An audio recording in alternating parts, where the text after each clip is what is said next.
Hi everyone, and welcome. Oops, almost clicked record.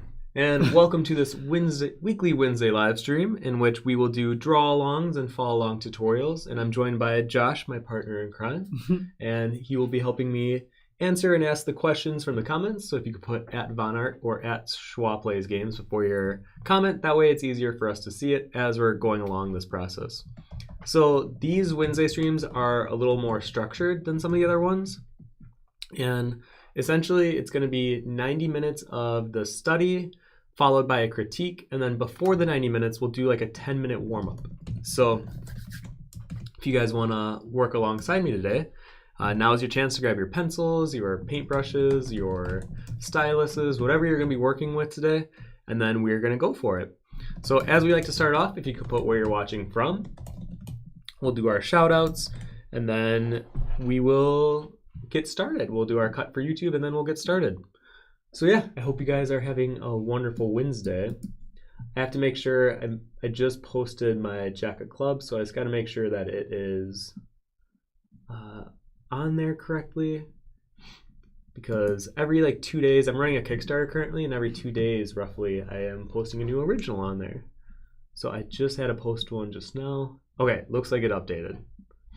I know, probably not the best to start the stream the same time I'm posting an original, but that's how it is. So I'm pretty excited to finally post the clubs. I know my Queen of Clubs has probably gotten the most attention in my card deck, but if you guys are curious to possibly own a card deck for yourself, there's a link below to it, and I am very, very excited about that Kickstarter project. I'm trying to think if there's any other big announcements. I guess next Wednesday, expect another one of these type of streams. And then next Friday, I'll be interviewing Corey Godby. And we'll be continuing our Von Art interviews series. So I'm pretty excited to talk with him. And then the following week, I'll talk with Miles Johnston, who is better known online as miles.art. So yeah, I'm pretty excited. Oh, hello, everyone. Hello, hello. Yes. Oh, you guys are great. Oh, and I should mention, we're going to be drawing a beta fish, and I put the name of the photographer in the description because it's one that I will not pronounce correctly. And they're very stunning pictures of these beta fish. And I wanted to do a study of a fish today to kind of coincide with Mermay. And for a lot of people drawing mermaids, I think capturing this type of a fish with very flowy movement and a lot of lines that indicate the flow of being underwater, I thought this would be a good kind of challenge to serve as a reminder of how to draw these type of underwater fish elements that can be then added onto your mermaids. So yeah, I hope you guys are ready to draw a fish today.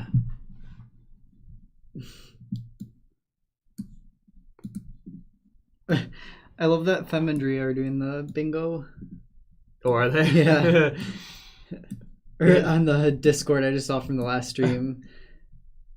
Oh, it's so cute. I know I unintentionally now have people that made a bingo card out of these streams for how often we either say things or do silly things, and you can mark it off. So if you want to actually play bingo for some of these streams, it's on Discord right now, which you can join below. It's ever growing. I love seeing all the new pictures every day of not only critiques, but then even life ones of like your pets, things of that nature. So it's pretty great.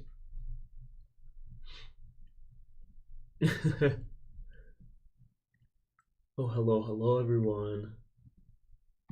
So yeah, Drea, hello. Let me try to get whoever's here so far. We got Drea here. Sio, hello. Jim, welcome back. Welcome, welcome. Ringo. Hey, hope everyone is having a great day. I hope the same for you too. Raul says hello from Amsterdam. Actually, I feel like, hang on, let me make sure because I have all my names. So if you guys want me to call you by your actual name, make sure to let me know too, because I do have a little list going so far. Oh, hello, it's Eddie. Hey there, guys. You, hello. Vic says my cat came to say hi. They're good at doing that. Drea says I have too many projects on my plate, so I'm working on those, but I'm here to support. Oh, well, I'm glad you're here at least for support. Drea. I know, I think sometimes you can work on something that's not the fish. Sometimes I think it's good just to be around other people working because it serves as a motivator or maybe inspires you to keep at it. So I don't expect people to have to draw the fish, but it's kind of like you're open to draw it because then I will be doing a critique at the end of your work and hopefully get some constructive feedback going to you. We have Eunuch says hello. Whoa. Eddie. Now I'm torn between doing this study because I'm not late for once and doing my planned painting. Whatever you want to be doing right now. Yeah, I mean, like I said, if you want to be doing what you were going to be doing and use this and serve it as just a motivator, go for it. I'm going to get my other pad of paper, though. Oh, yeah. Veronica says, have you tried or thought of trying oil painting, Tim? Yes. I don't see it happening in my future, but it was fun. Not for Tim. Yeah, oil painting is great. It's just you have to really dedicate yourself to it and have like a good station set up because of the turpentine and everything that goes along with oils. And as much as I enjoy playing with it every now and then, I just don't think I can commit to that type of a workstation setup. And if anything, I'd probably do more digital color work in the future. So yeah.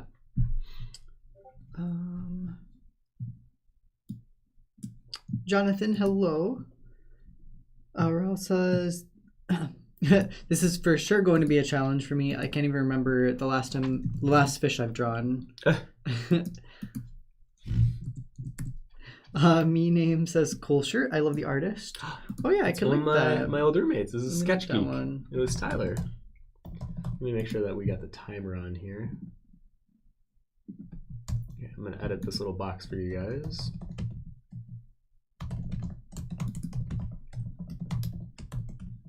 Okay. Okay, so if you guys are ready then, we're gonna start with a warm-up and it'll be a 10-minute one. Drea says, Josh, you can give me a nickname if you want. Think about that, Drea. I don't know why Shaky came into mind, but I just thought about Shaky from the a little earlier being on the couch when you're angry. We'll see. Noelween says, sup dude, I'm glad to be here to watch this. Hello, hello. And Eddie says, I think I'll challenge myself. Actually, I've never drawn anything within a time frame. Under what tab on the Discord can I find the reference? So if you go under current events and then stream follow along, and that's where the reference photo will be, and then you can post all your progress stuff on there.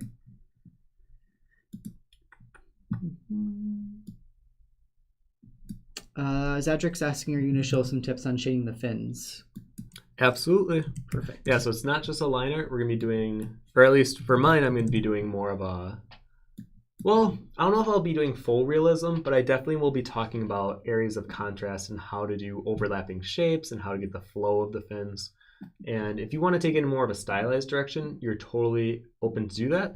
And I will do my best to critique it based on it being more stylized rather than just a realism study. So as much as I do advocate for doing more realism studies when you're doing a reference study such as this, because then I think you can learn a lot from applying a realistic approach and then taking what you learn and then apply it to a style. So either way though, it doesn't matter. I'll let you guys decide what you want to do, but we're going to start by doing a 10-minute warm-up. So I hope you guys are grabbing your pencil or whatever you need, and for the warm-up, honestly, I'm just going to Google or go on Pinterest and find some pictures of fish.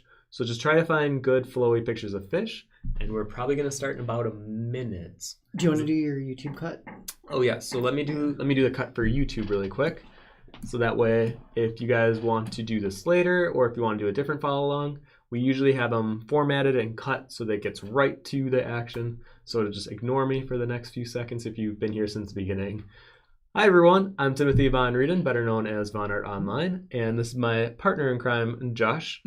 And welcome to our weekly Wednesday live stream. And these are typically now follow-along tutorial type streams, where it's going to be a 10-minute warm-up, 90-minute drawing session study, and then a critique of your guys' work. So if you want to follow along, we will have the fish that we'll be working on for 90 minutes in the Discord channel. And for the warm-ups, I'm going to let you guys kind of pick what you want to draw as the warm-up. But the thing I'm asking you to do more than anything is don't focus on details. Focus on the structure, the gesture, shapes, the shadows, whatever it is where it's more of a fundamental blocking of the thumbnails rather than it being more detail-oriented, because we'll get into the details when we actually do the study. So yeah, if you guys are ready, we're going to be doing a 10-minute timer here, and I'll have Josh be in charge of all of this. Move this over. Thank you. Okay. And if you have any questions or comments along the way, oh, you know what? I need my fish pictures. Just feel free to put @Vonart or @SchwaPlaysGames, and we will do our best to answer them.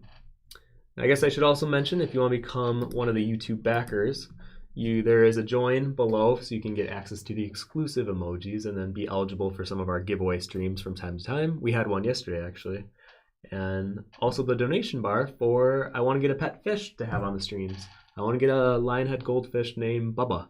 So that is what the goal is currently aiming towards. And who knows when we'll hit it, but eventually I'm going to get a fish. And it'll be like our stream pet, if you will. Surprised you weren't drawing oh, no, lionhead goldfish. Yeah. I would love to. I kind of want to wait until I get Bubba to draw him. But we'll start with the beta just because they're so flowy and beautiful. All right. All right. Timer is starting. Actually, let me get the bell ready. Oh, yes. All right. All right. 3, 2, and 1. Okay. So when I'm doing these warm-ups, I'm literally looking at the overarching shapes, and I'm not trying to capture the minuscule little details. I'm gonna fix the timer really quick, because when you set it, it goes a different. Oh, gotcha. Yeah.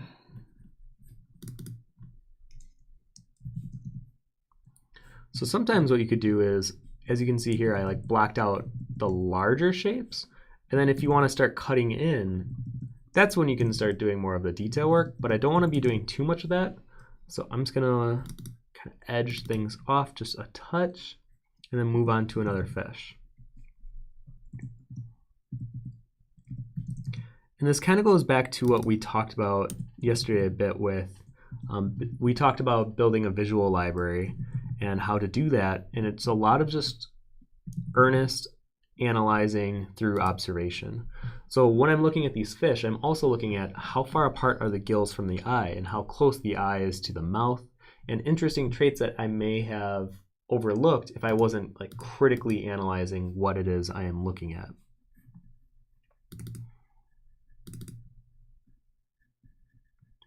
You do reconnect a device, right? To make it... Yeah. Okay. There we go. Because someone was saying there's a little delay, and the other was... There we go. Perfect. Was I third-handing it again? Yeah, you had that third hand pop it in.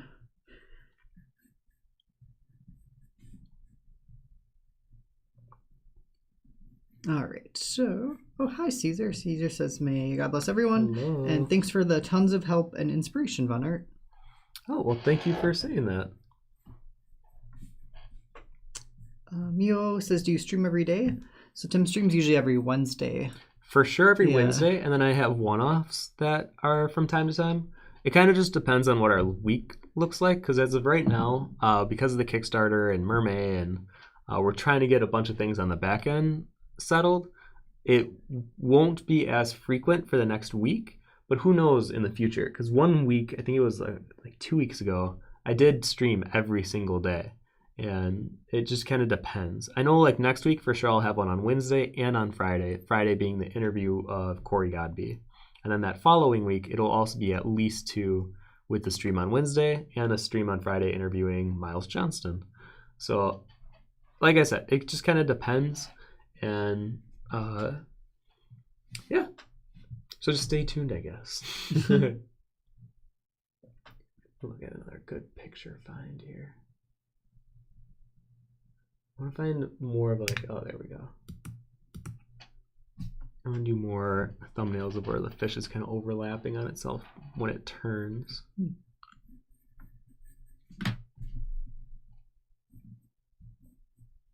Mick says hello from Philippines. Hi, Mick.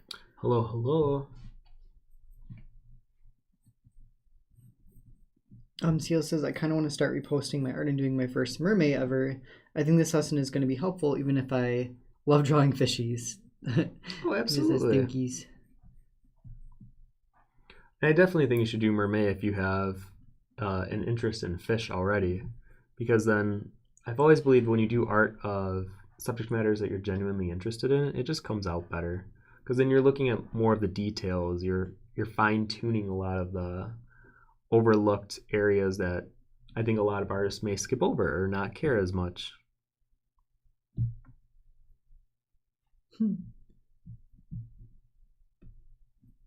Lena says, I've been out cold for 2 hours due to a migraine and woke up just in time for this. Have to do uni work, so can't draw, but can watch, listen. Hey, well, welcome. Thankfully your migraine, hopefully it's not as bad. Yeah, hopefully this will help clear it up Right. just a touch. I'm hoping those 2 hours you're out cold, like, got rid of it. I know they can be a little finicky, though. Sophie says, how about I work along on my Xenomorph fan art? No, just kidding. Have fun, guys. I mean, if you made a xenomorph look like a fish. That'd be pretty cool. I mean, totally feel free to work on that, though, while we're doing this. Oh yeah, like if you weren't here in the beginning, you don't have to be drawing a fish. You could just come to hang out and chat and draw something on your own. This just gives an opportunity for you guys to draw alongside with me and maybe see step by step, okay, what is he doing? How did he tackle this area? And maybe learn something new for yourself. And I'm not going to say that I'm perfect or my way is the way to do it, but I think just through observation, maybe you can pick something up that maybe you wouldn't have done it that way. And, oh, I should try it. And I've always believed in using many different teachers to find your own style and to find your own voice when it comes to art. So I'm just one of many different examples of either practices you could try or shading styles that might intrigue you. So I definitely implore you to not only see what I'm doing, but also know that this doesn't have to be the way that you do it either. So just remember that. We are just about 4 minutes left still. Okay.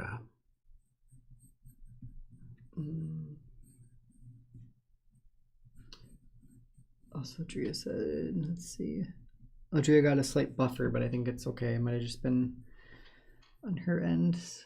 Although I feel like Photoshop, we probably could close out in a little bit then too. Oh, yeah.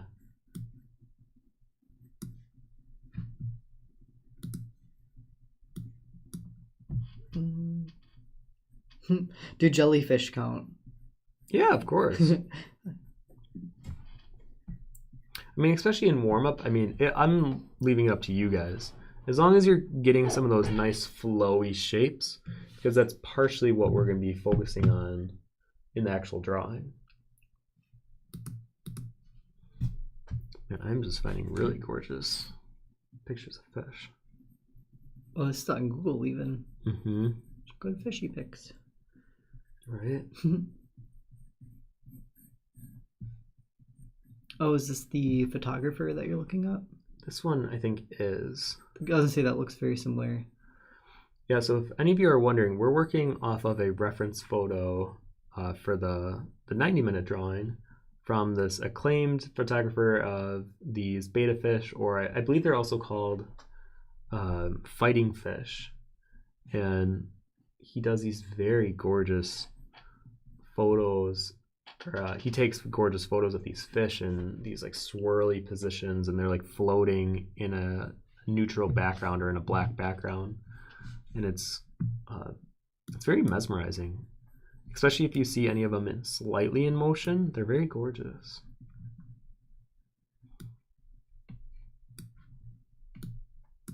So I always want to give credit to the artists that if we ever do these type of studies where it's not my own work or it's not a reference picture that I took, I always want to make it known where the photo was from.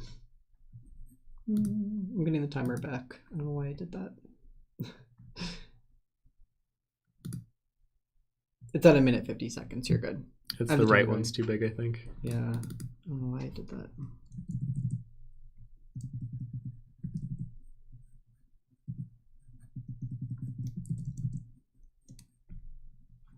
Okay, well, since I have about 1 minute left, I think I'm going to put a little more time into this fish. So maybe I'll add some of the values that I see.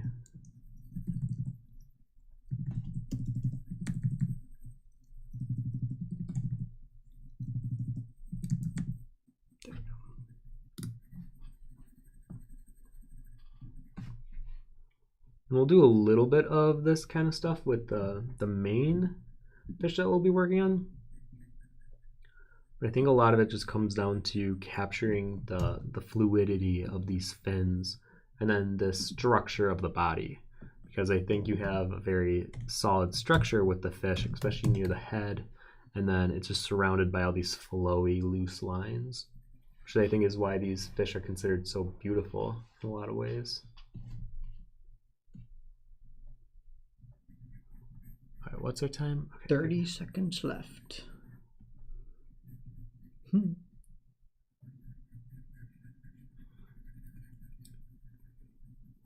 might give a little bit of the negative background space by filling it in with the 90-minute one. So I'll just do a little bit here. Sometimes with a black background, you can really emphasize contrast on areas, especially with the shadow areas.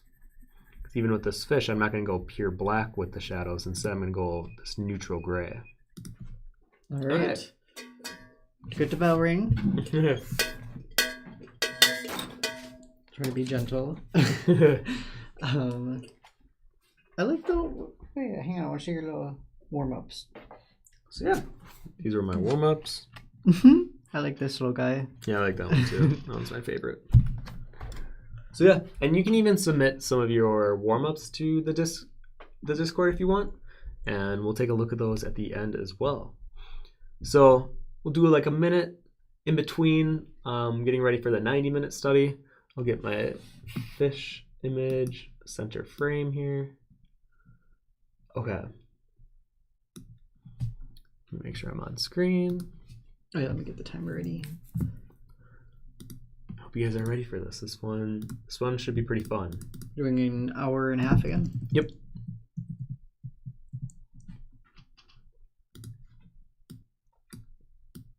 You guys ready for this?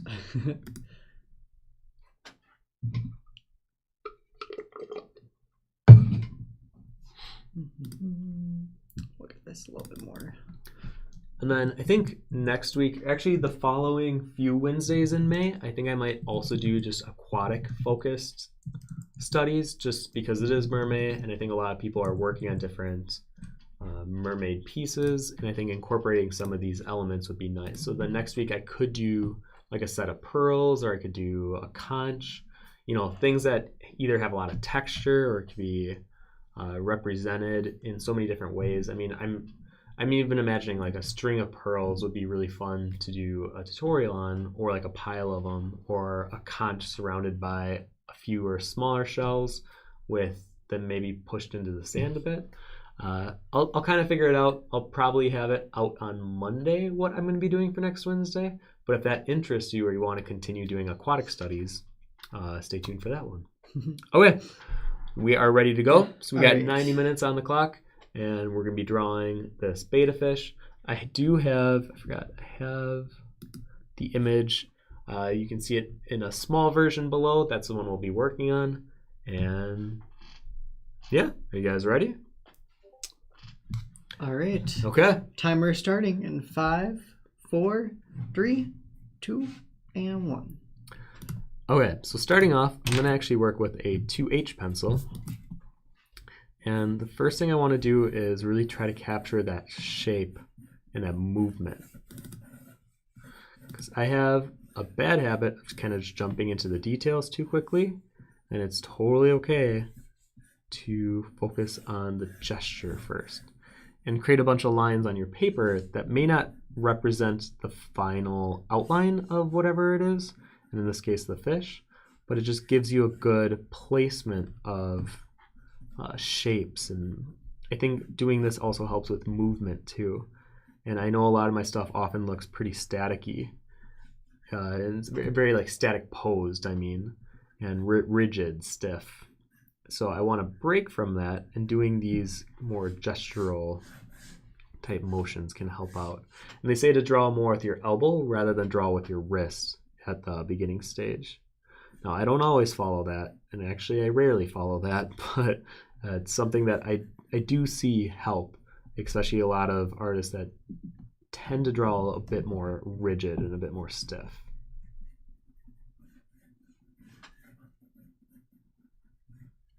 So I'm looking at this very floppy body shape here.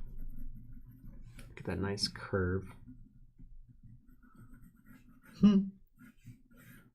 Oh, Eddie says, I'm so bad at it. 10 minutes for one sketch of a fish that resembles Palace, but it's great fun though. Yeah, just remember, these are all meant to be in the vein of getting better, of studies, of learning together. So don't be too harsh on yourself if you feel like your warm-ups, or even if your 90-minute study doesn't come out exactly how you want it to. Just remember that every time you draw, you're succeeding in getting better. You know, it's sometimes just getting started that is the real challenge for a lot of artists. Oh, Simon, hello. Hello, Simon. Hope you guys are having a great day. I can't stay long today, but I wanted to stop by and say hi. Well, hello. Hope you're doing well, Simon.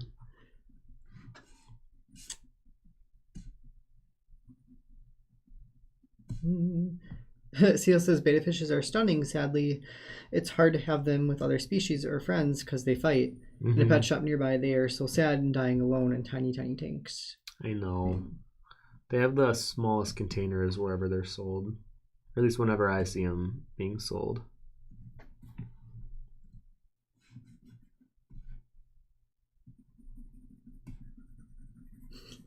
Drea says, cheers, I'm a wrist person too.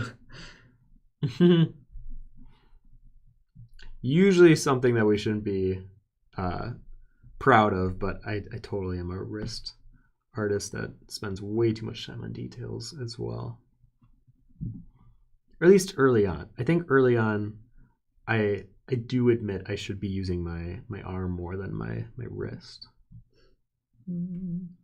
Courtney says, thinking about something to draw, maybe a little macabre. Any ideas? A fish. A fish. Something macabre. I mean, anything with the skull would usually is a good starting point. I think looking up maybe skulls that you normally don't draw, so maybe not a human one, but a strange animal one. There's really interesting animal skulls out in the world. So maybe try getting one of those as start. And actually, that would be a great study, or like one of these live streams to do. Because I bought a bunch of skulls last year, and doing a study of some of them I think would be great. Because, I mean, that's such a good practice of organic form and shape and value. That would be a great stream to do. To keep with the theme, you could do a fish skull. You could? Yeah. Actually, yeah.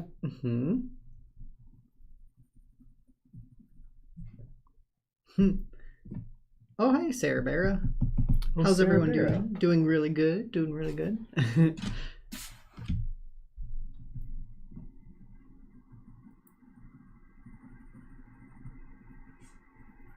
How are you doing, Sarah Barra?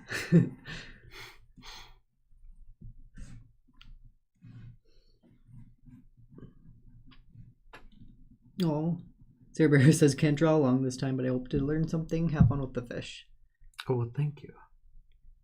Oh, Fidgety Fox, hello. Hello, guys. I'm going to give this a go, but I hurt my dominant hand doing yard work the other day, and I'm feeling a little under the weather over it. But I'll do my best and post it up. Oh. Oh, yeah. Well, don't overwork it either. Please don't hurt it even more. You're going to say that you were going to use your other hand to try to draw today. Like, you're really challenging yourself. I totally get injuries, though. I feel like I keep randomly injuring myself lately.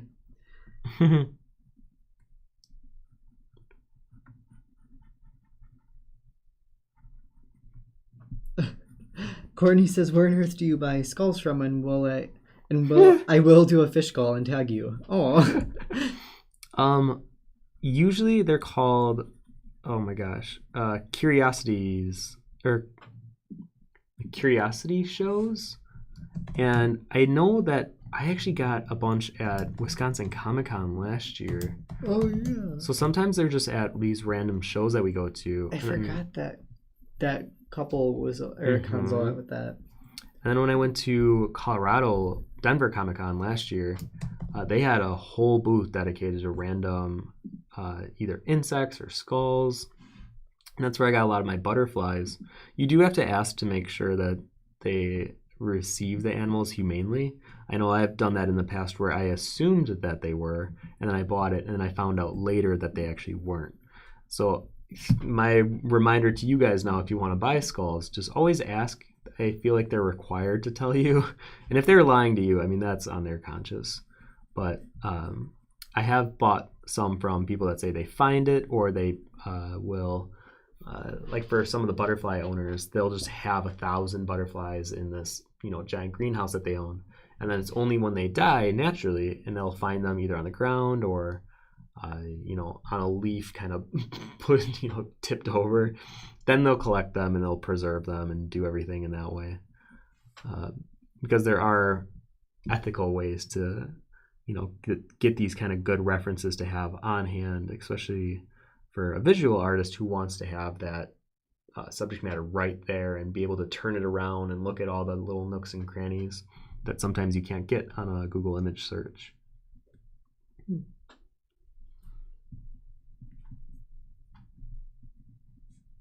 Oh, Eunuch says, "I recently found a really weird fish skull. Let's see if I can find it." Post it. Did you just find it? Because I think that's really cool. I don't think I've ever actually just found a fish skull before. Yeah, I've never found a fish skull. I've been in a lake where a dead fish just comes floating up next to you. I've had that happen. That's kind of creepy. Yeah, kind of weird. Kind of smelly.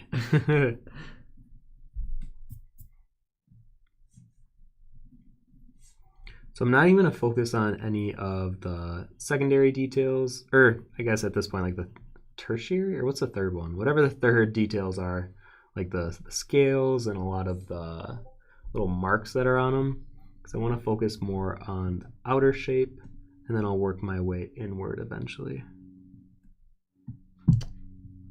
But Courtney, definitely do a good tag when you do that, because I'm excited to see what you end up drawing. Yeah. Something macabre. Oh, hi, Felix. Felix says, "I also can't draw long this week because of a deadline, but I'm super excited for the stream with Miles Johnson later this month. His Instagram lives are amazing." Mm-hmm. That'll be fun. I know, the last interview you did with him on his channel, he always goes, I feel like a little off topic, Miles is great. Yeah, existential, but I feel like his mind is always running on all these weird thoughts and philosophies that he can't quite keep up with himself. So it's just go, go, go, go, go. And you can definitely see it in the art too. It's very, you can tell probably what idea he was thinking or steaming over and just had to get it in a visual form to kind of help express what he's thinking about it. So yeah, I'm curious to see where that interview goes. I'm going to leave it pretty open for him to just take it in whichever direction he wants to. Because I think with a lot of these interviews, I definitely want to get the 10 questions for every artist and get a lot of your guys' questions. But if there's a topic that they're feeling really strong about for whatever reason, I kind of want to just give them that platform and that time to speak.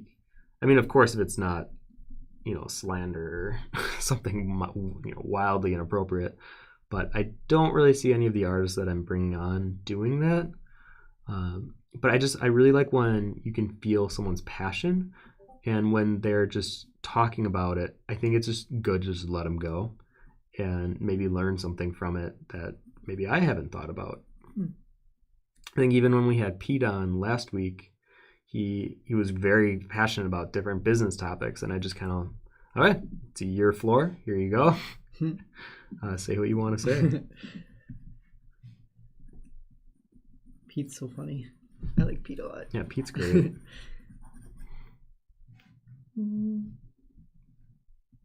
William says, this can be for chat or whomever, so obviously chat, you can help out with this too. How does anyone here choose between brands of graphite pencils? I know for me, it was more of a process of figuring out what pencils I don't like, because there are definitely some that the erasers smudge really bad, or the graphite feels like it breaks, it's too brittle. And I mean, it kind of just happened that the closest art store that I had these two type of pencils. So I bought them, and since I enjoyed working with them so much, I haven't really gone too outside of just buying these pencils. I know my one friend Elaine gave me a really nice pencil. I forgot what it's called, but it feels like butter when you're laying it down. And I remember it changed my view of, oh, that's right, I forgot there's there's a bunch of different pencils you can get out there. I've been just feeling so good with the ones I've been getting. I haven't really been experimenting with any new ones. So I will say though, these Stradler ones and the Kimberly Generals are the two that I always work with.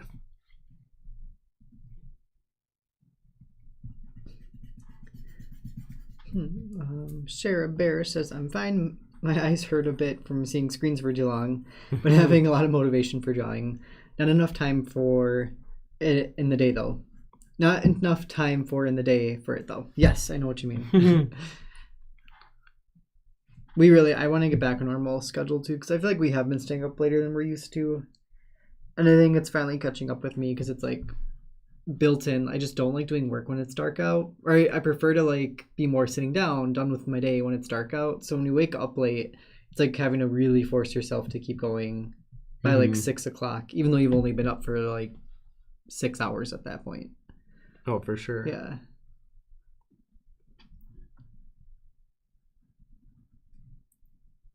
Unix says sea wolf or wolfish is the skull. I'll put it in the Discord.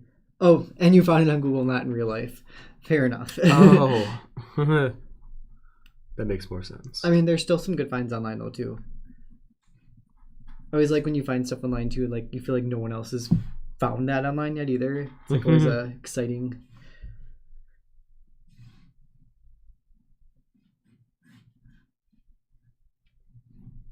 Oh, yeah. So, yeah, that's a good idea. Drea, is that for Courtney? So Drea wrote out, you could do an underwater skull and have pearls and barnacles and stuff on it and cover all the sea aesthetics. Right? That's kind of going for that good macabre look. I like that. Oh, yeah. Yeah, anything with a skull is a good start. Ringo, in regards to, I'm guessing to owning the skulls and stuff, do you ever feel guilty owning something like that after you find out about the animal cruelty? Do you still keep it? Oh, yeah. No, I horribly guilty. But I feel like I bought it on pure intentions, and then it was these false hoods that I found out after that obviously I would never buy from them again. But what would you do with the skull once you found out that, it wasn't humanely killed? You could give it back, but I will not be traveling to Colorado anytime soon.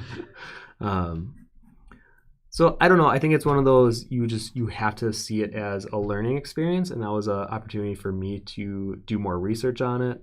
And I look at them as still with a desire to draw them and want to learn about how the skull formed and blah blah blah. But I don't see me returning to them to the wildlife or anything. I try to make it so that I'm trying to respect the the animal know that it's passed, if you know what I mean. Like, even if I know there was this one cellar where they have a bunch of insects, and then it's like beetles and all these exotic ones. And then once they decide that the insects are too old and they're in their prime, they'll gas the entire room, and all the insects will die, and they'll be completely intact. And I don't think that is, obviously, I don't think that's very ethical. I think those people should maybe relook at how they're collecting their insects, and even the whole integrity of what they're doing and why they're doing it. Yeah, I don't know how, like, I don't know. I think that, So interesting. I mean, that one old couple that told me they just own a giant greenhouse and all these insects live in it. If they find a dead one, whether from natural causes or, I mean, usually they'll just find them dead on the ground because insects don't typically tend to live that long. And then they'll just preserve it from there. And sometimes they're missing a wing. Sometimes when they fell, some of the legs could get crumpled. And they said, yeah, usually that's a sign that that is a farm that doesn't do the gassing method. If they're fully intact, there's usually a good chance that they use some kind of a method to make sure that everything would stay in place. Oh, Amy's here. Hello, Amy. Hello, from Amy. Illinois. Good to see you, Amy.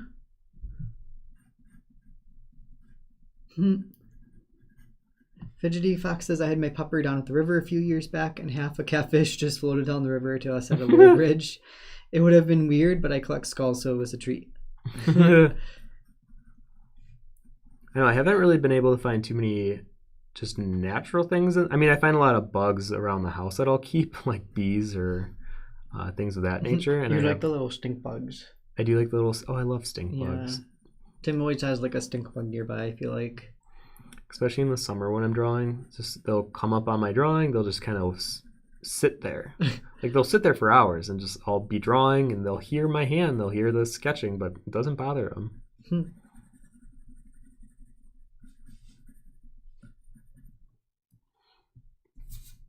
My little off screen. Wait. Oh no, I just have it because I need. If I don't have this screen up, the timer starts blinking. Oh, gotcha.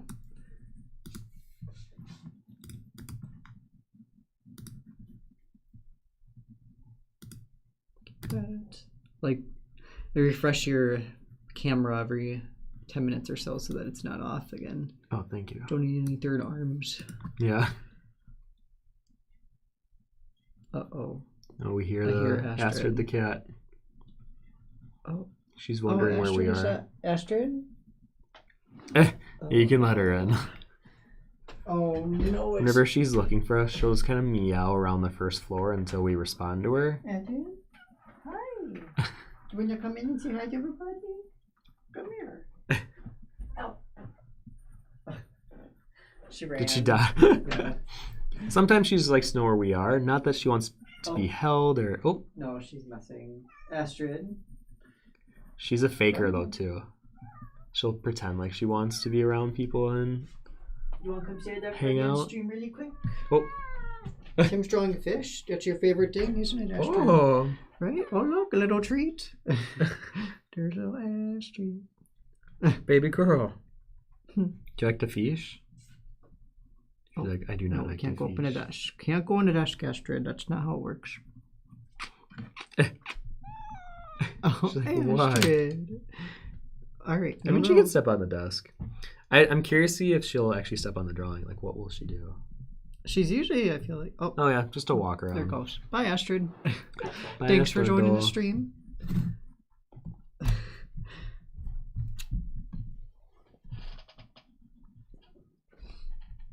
Oh, Astrid. All right. Thanks for stopping. She's done with us already. She's a very independent woman. I feel like she kind of just likes to come say hi for a second. She's like, she wants to know everyone's okay. We're still here. We didn't abandon her. Just a quick check on our wellness and then move on. Right. She's so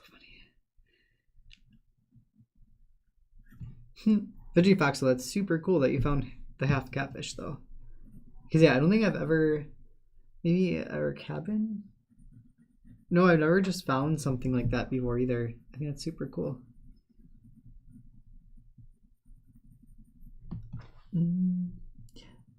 Eddie says, is blocking in such flowy things like fins with straight lines a good idea? Because it's really the only way I draw flowers, and it kind of reminds me of petals. I mean, if that is the resolution, or if that's the technique that works for you, then yeah, absolutely. I know I like to block out the outer lines first and then kind of work inward to create a lot of these, the fin lines within.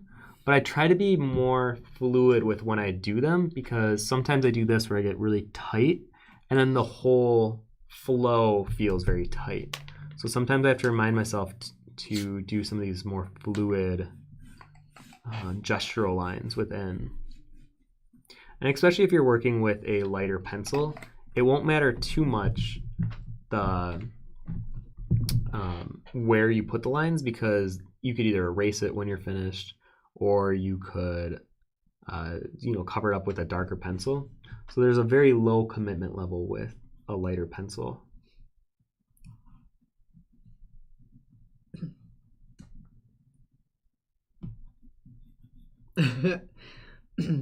Felix was like, make sure to include a Tim Burton reference for the ultimate Hot Topic edge. Just kidding, skulls are kind of cool. Uh-oh. I guess I can keep the door cracked for her if she wants to keep coming in and out. She doesn't understand that we keep the door closed for our roommate's sake, so that they can, travel through the first floor if they want. Do you want to come hang out in here for a bit? Here, I can crack the window. Are you getting a little warm, Tim, or no? Not for like a tiny window? No, it's fine. Yeah, you can open a little bit for her. Astrid, look, the window. There you go. Actually, it's pretty warm out today. I'd say it felt pretty warm when I was out for a second. Yeah. Or so like that. So just look out the window now. You know what, though? I'm doing one of these checks, and I'm realizing some of my proportions are way off. So I gotta do some fixing before I start rendering. Oh, there's Astrid in the background.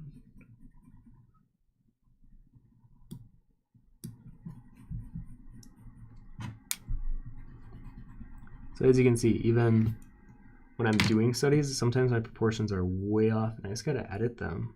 You can't... Man, and sometimes since I'm at such a incline angle when I'm looking at it, like my drawings tend to be longer when I do these type of streams, and it's very much unintentionally longer. So I'm gonna do some editing before I get into rendering this. Oh, these are the pictures of the sea wolf skull that Unique put on Discord. Those are interesting. Oh my gosh. There's that. Yeah, that thing's like nightmare fuel. Right? That's crazy. Hang on, I wanna... What does that look like? Oh, that's right. I was thinking you found this on a beach. Like, that would terrify me if I found that in real life.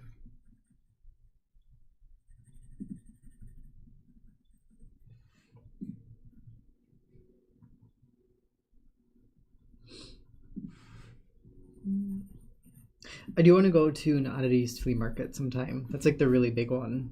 Mm-hmm. Oh, because they do those. They have some. Their Instagram's really cool too.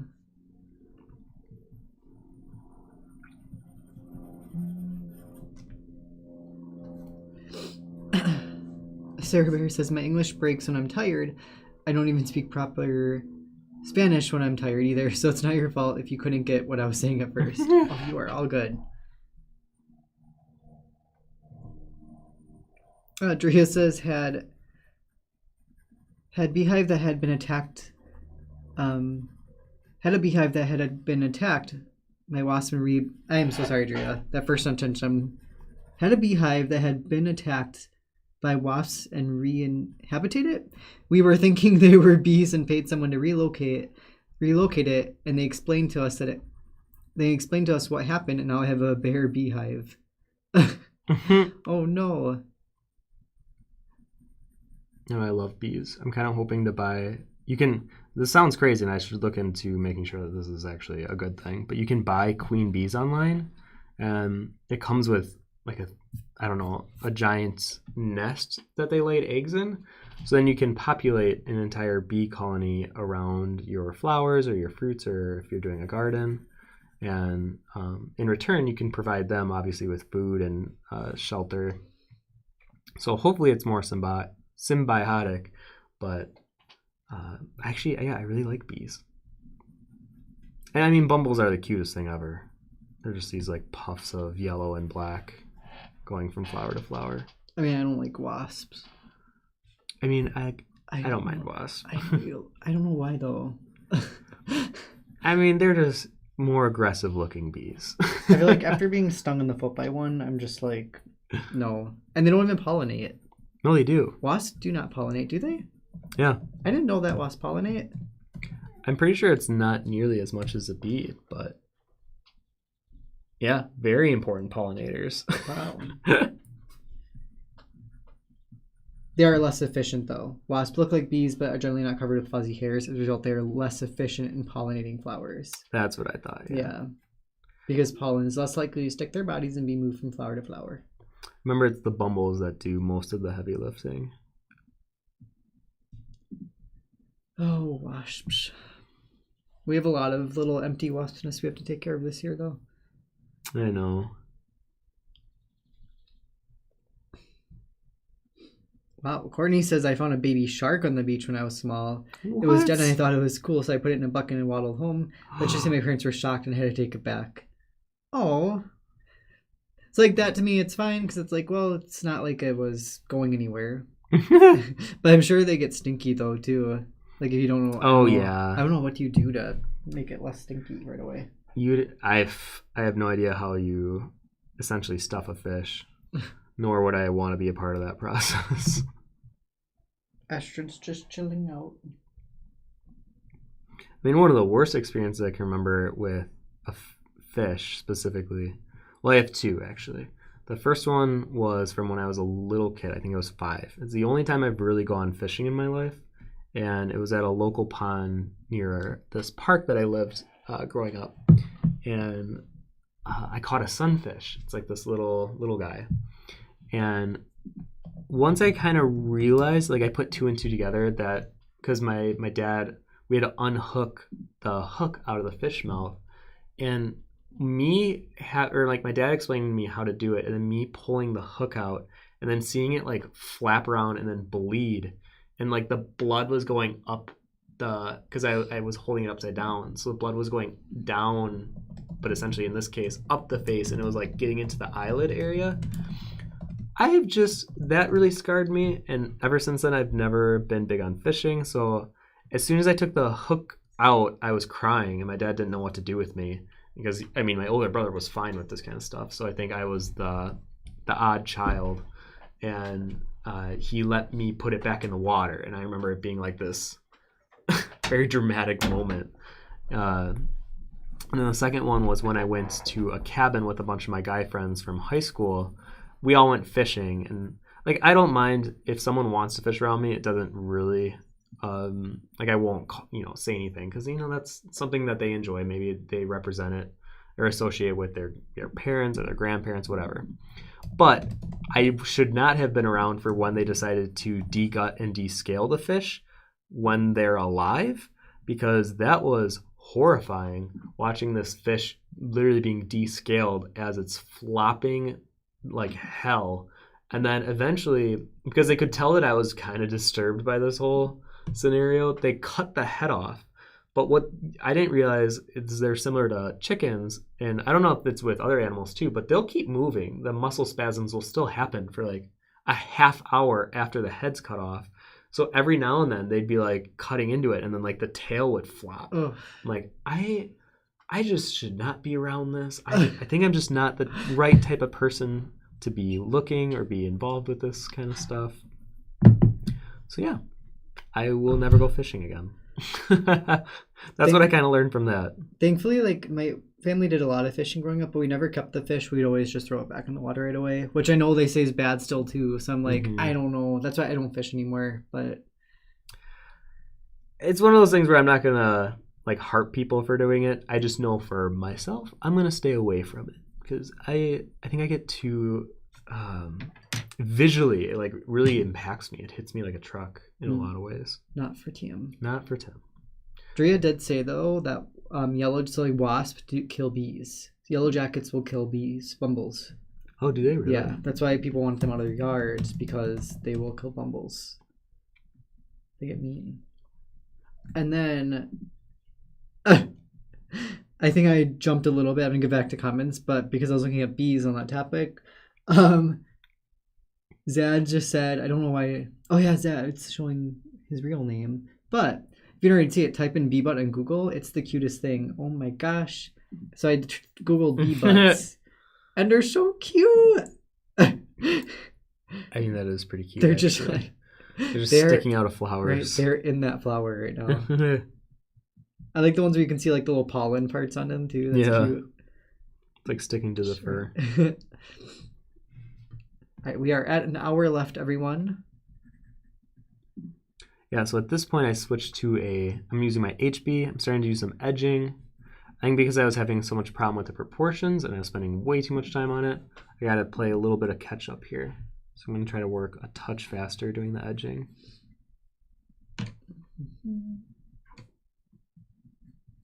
Ringo says I get a lot of moths, a lot in my house, and sometimes I'll collect the dead ones I find to feed to the marmosets that come here every day. I'm off topic when drawing the fish, I swear. Oh, that's cool. Wait, so you're feeding the moths to those? I like that. It's like, oh my gosh. So you get monkeys. Do they like come up to your house? That's so cool. Do they just like walk up to the door and you give them the moths? I want to know how that works. That sounds really interesting. Yeah, that's kind of cool. I'm sure they appreciate that you do that too.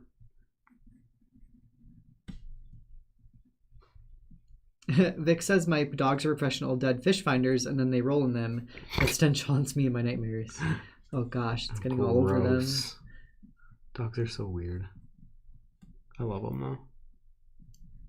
though. Bruna says hugs from Brazil. I learn a lot with you, Tim. Thank you for the stream. Absolutely. Well, thank you for joining.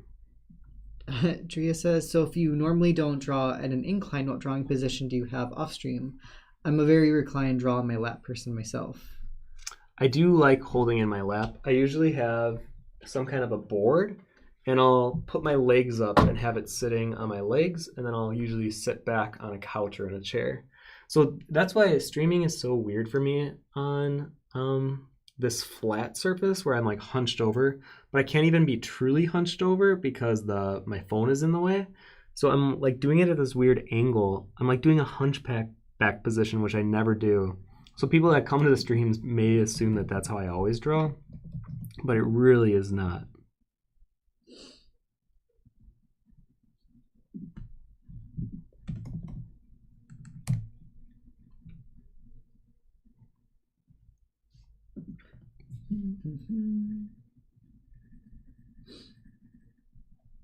Fidgety Fox says I learned a lot about ethical collecting from a lady in Florida who sells on Etsy through, she thinks, Forgotten Boneyard. She's very nice and makes very cool things. See, it's good that you learn about it, because I just assumed that they would all have to be ethical, and then I remember at the show I was like, oh, it was like that huge realization of how did I not think that this wouldn't all be ethical? Especially considering like the standard, especially in America, I feel like it's a little lower for animal treatment, and I should have just assumed it would have carried over into insects.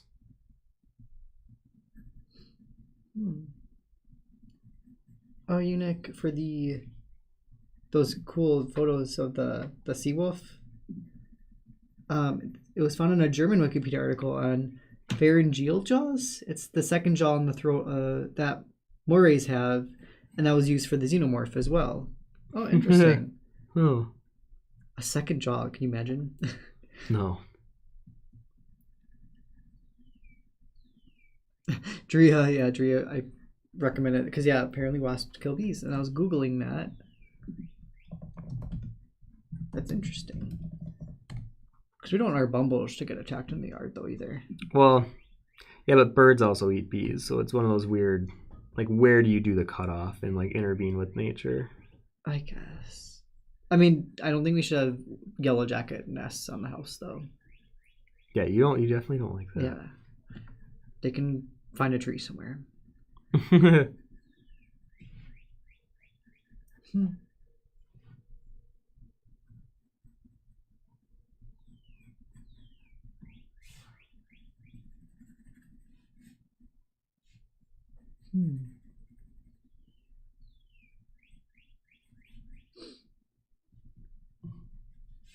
Oh. Adria says, reminds me, apparently there's a Thanksgiving. Oh, it was reminding where the first Thanksgiving turkey comes from. My family thought them running around headless was funny. I screamed. Yeah. That's so messed up. I don't think I've actually ever watched a bird get its head cut off, or I just feel like that'd be so weird to watch. We're getting on the topic of animals because it's just so sad. I think being vegan now too, it's like overly conscious of it. I was gonna say, I think I've seen so many of those documentaries about animal farm factories, and I've seen some things I wish I haven't. And you know what is worse is the sound of a lot of these mistreatments. I always tell people my least favorite memory of watching, I think it was Earthlings, the one that's narrated by Joaquin Phoenix. Oh gosh. There's a point in a pig factory where the pigs misbehaving by the standards of the staff. So as punishment, the guy grabbed his back legs and then dragged him and then flung the pig over his shoulder and then had him smack into the cement. And then the noise and the squeal that the pig makes when its head and body hit the cement, it's like one of those noises I'll never be able to forget. And I remember this was like 3 or 4 years ago. I think it was 4 years ago. I think that literally after watching that movie, I was already on the fence about being vegan. I was like really close to it anyways. I was basically a pretty strong vegetarian at that point, and that movie pushed me over the edge. So I think sometimes seeing the realities of what these animals have to go through can just be a little much. And I know it was a lot for me to view, and ugh. Yeah, no, I'm not watching that one. Yeah. That one I think is the hardest one to watch out of all the ones I've seen.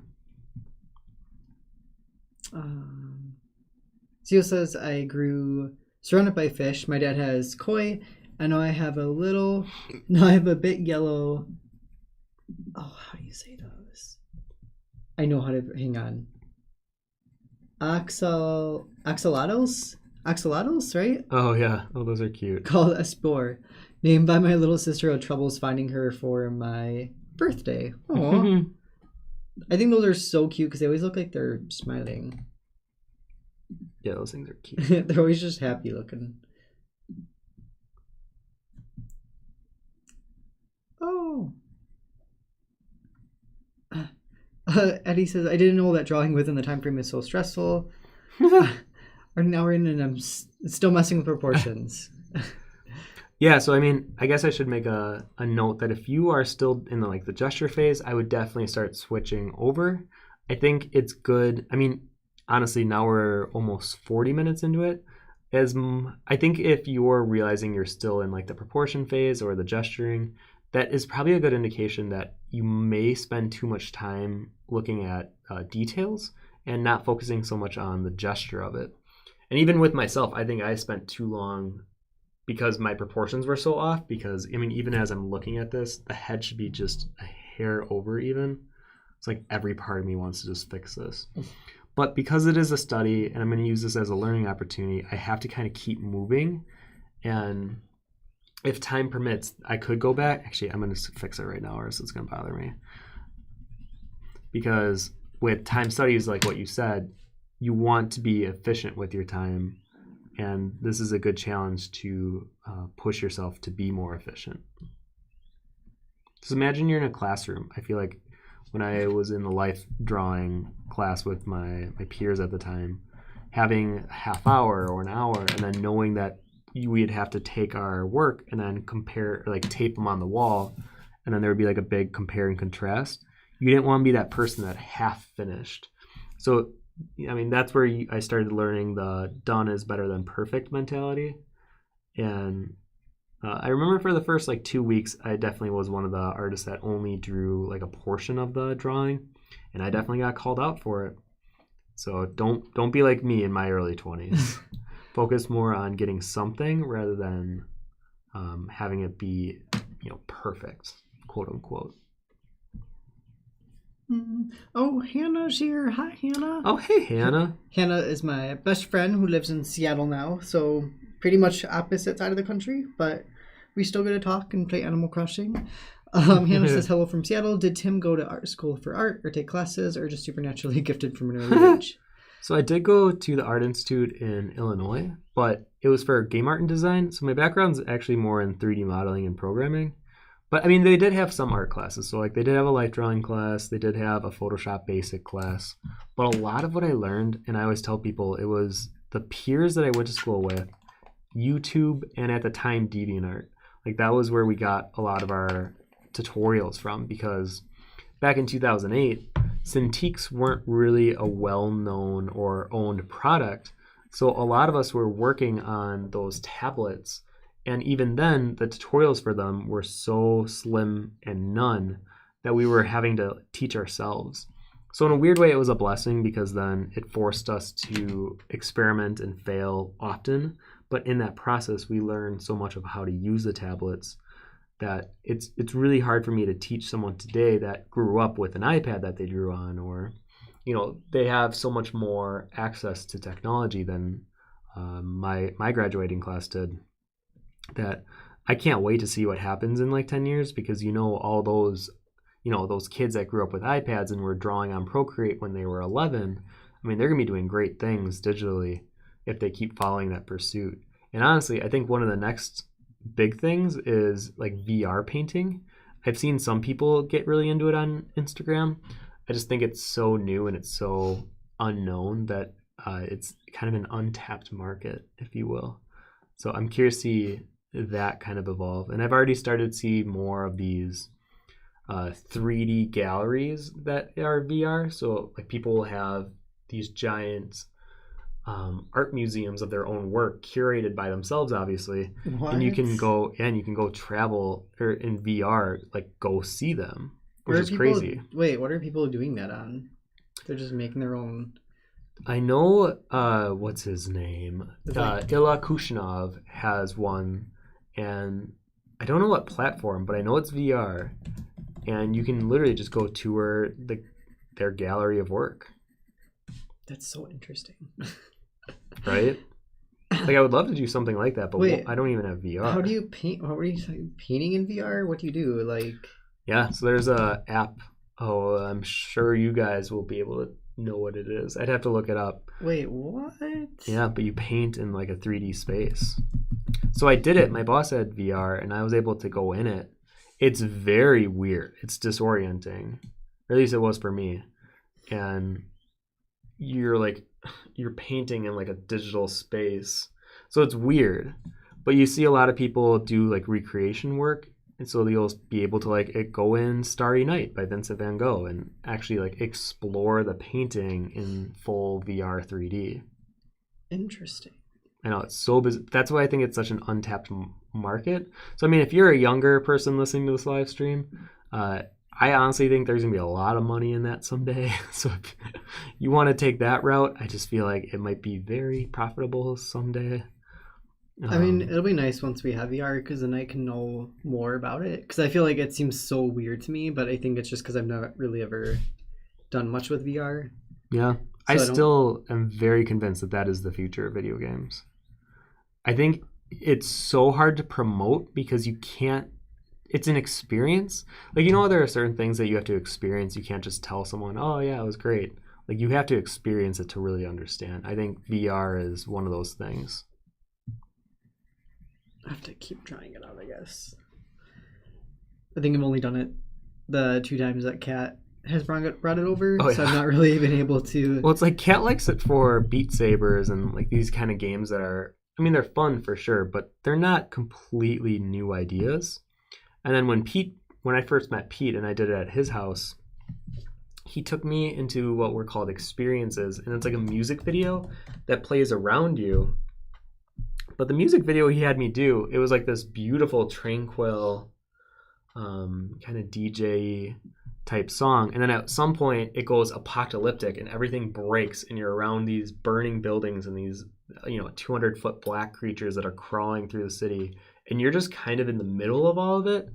And it's so hard for me to explain how great and powerful it feels, but when you're in the VR helmet and you're experiencing the sounds and the visuals, you feel like you're there.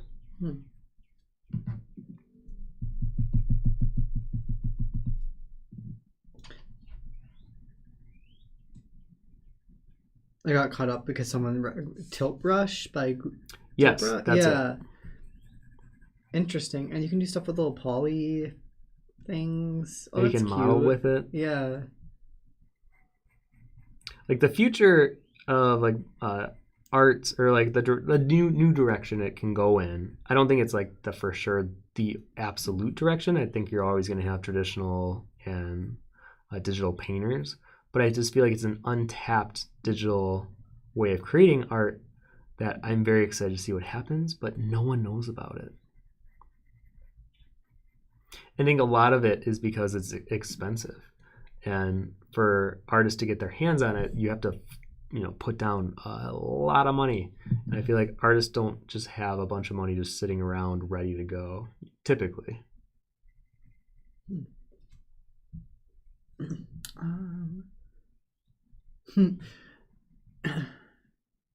Roman says, I'm exactly like Tim when it comes to drawing. I mean, I want everything super detailed. Do you do that even in studies like that? Or do you just focus on an overall feeling and ignore some details?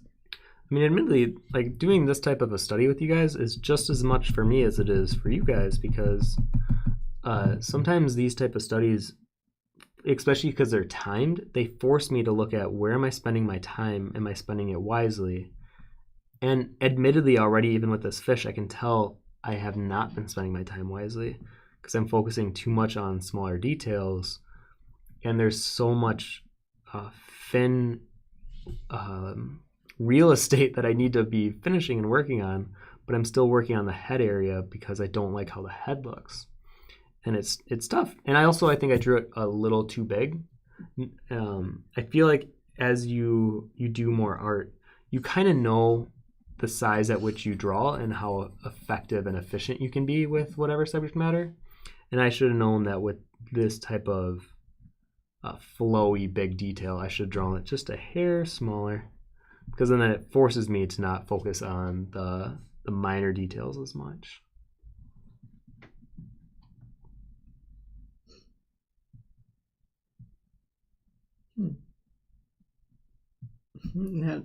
Talia says, hello from Maine. Hello. Hello. Your streams have been so helpful and relaxing. Also, I've seen a lot of people make oddities from roadkill.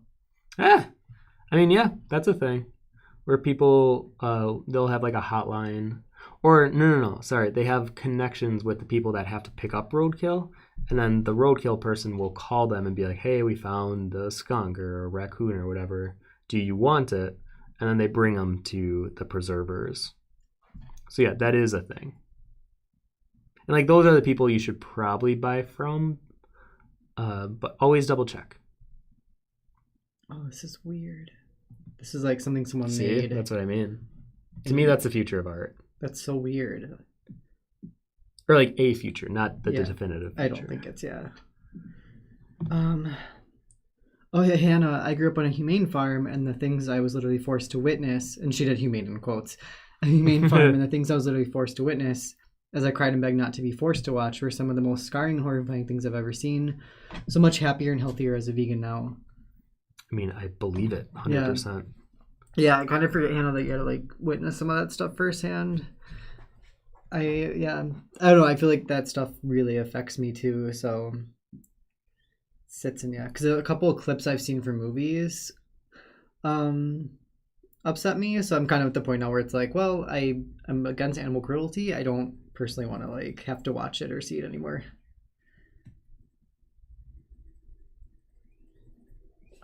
Enix says anyone the opposite way, not wanting to draw the odd details and folded fins.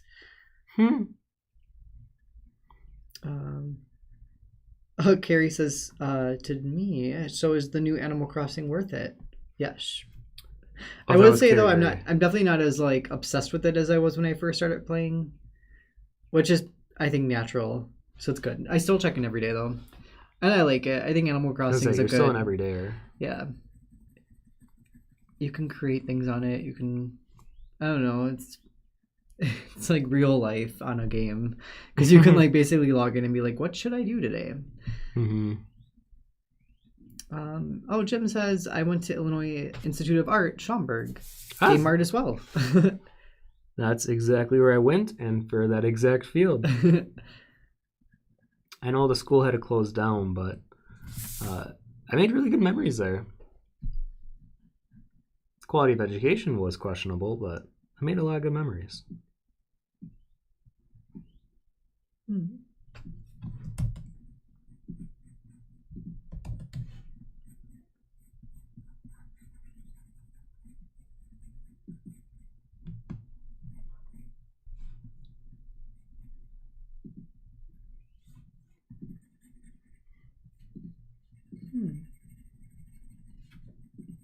Everyone, sorry. People are recommending some VR artists. You just recommended Goro Fujita?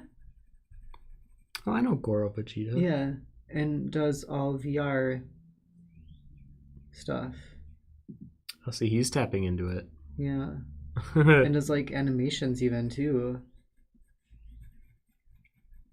Oh, that's so wild. I didn't actually know about this until this very moment right now. This is so interesting.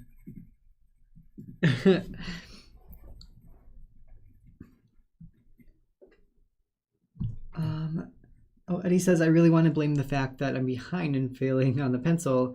I have only 2B pencil, and it's the one that is required in architecture drawing classes. Oh, really? A 2B? Interesting.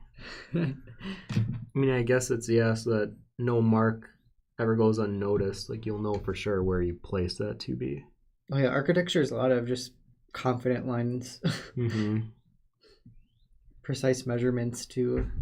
Architecture is interesting to me because I feel like it really combines math and art in a way too. Because you have to be very mathematical with everything, I feel like. Oh, for sure, yeah. It's very interesting field. Thank you, Jay Shrek. I checked out Tilt Brush because that one, they have like a whole gallery on there too. So it's kind of interesting to see. Like, I'm sure as this is more of a thing too, people are going to get really good at VR painting. I'm telling you, the future.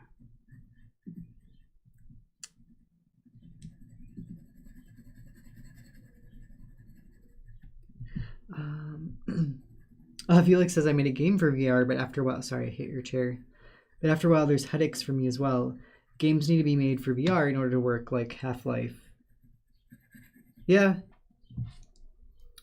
Yeah, I mean, I can't wear it for more than like 2 or 3 hours without feeling a little dizzy. But I think that's kind of good not to be playing a game for more than 3 hours anyway, so. Yeah, well, even the Resident Evil game, I feel like was a little disorienting though, just because I don't think it wasn't made for VR. Oh yeah, probably, yeah. Well, I think in terms of games, I don't think developers know how to utilize the platform at all. And I know I was talking to Pete about this, where the only game that really seemed to understand it was the Portal demo. And it wasn't even so much of a game as it was similar to like the experience, where you're there and you're experiencing it, but it's not really challenging like a game is because of the VR limitations of moving. You know, you don't want a game where you're doing a lot of action or running or rolling around because the game won't be able to respond to that in the same way. So I think experience games will be the thing that really hits it off with VR, and that's going to be my prediction as of right now.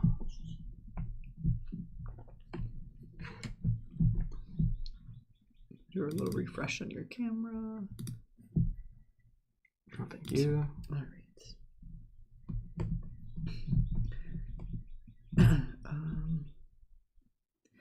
Eddie says how to actually understand fins as an object. I was wrong. Flowers are different. The next thing I think it resembles is fabric, but I don't know how to render that either. I think you might be thinking about it a little too much. I think just observe it and try to capture it with your either pencil or paintbrush or whatever, and kind of then figure out as you're doing it or decipher, what does this remind me of? And maybe it is something completely new. Maybe it doesn't have to be like anything. Maybe it is just its own entity. Astrid, the window's open. You can come on in. Well, you so don't have to stand weird. out there. Come on in, Astrid. Come join the party. Come on. I think she wants the big door in the back open. I did open it. Oh, is it? Yeah, so I don't know what She probably. she's- I don't know what she has to tell us about what she's seeing. She just saw a couple of birds. She's reporting. We need to know about it.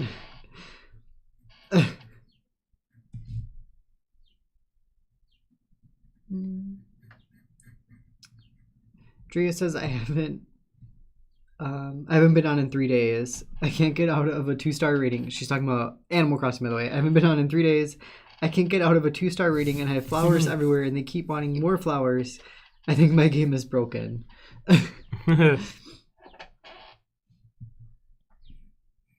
I'll say the more flowers you have, the more flowers you're going to keep getting. Yeah, it's going to keep populating. Right? Oh. Jim says I was in the first graduating class for game art. Oh my god. Oh, okay.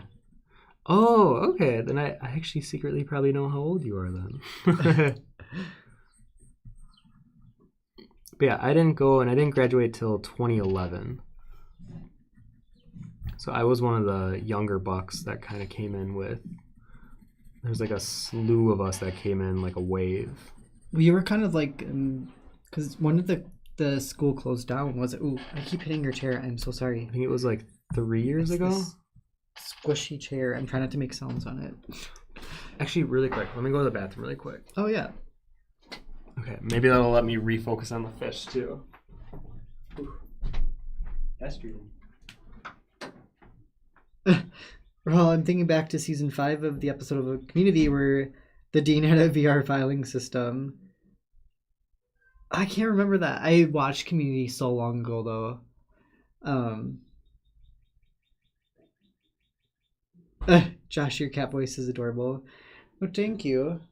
I have actually full conversations with Astrid sometimes. It's really awkward.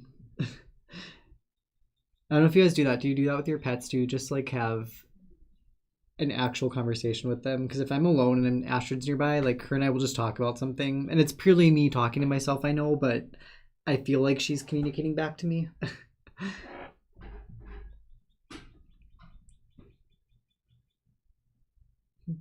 Astrid.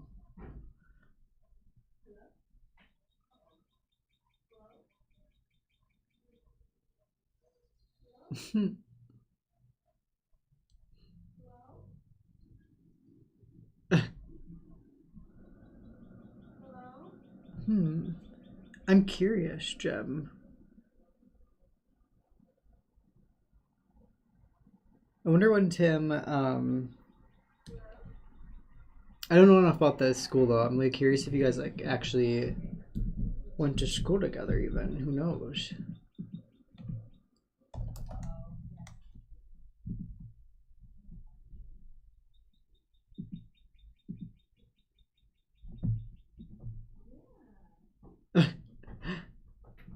Yeah, I'm not the only one that just talks to my cats. Yeah, Han, I know you talk to Khaleesi all the time too.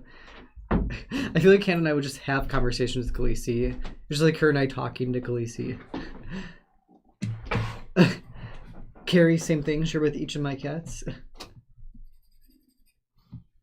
Oh, that was our roommate, Drea. I think I'm going to actually bring out the blending stump because I'm realizing I'm not liking a lot of what I'm doing on this fish. And I really wanted to like this fish drawing, but I'm not liking it. So I'm going to try something new and use it as a learning opportunity. Is it the proportions that are still bothering you, or what was the? It doesn't feel right. Huh. It's one of those things where you know while you're working when you just don't, you're not into it. So I'm gonna try to rework it a little bit here. Let's see if I can make something new out of this.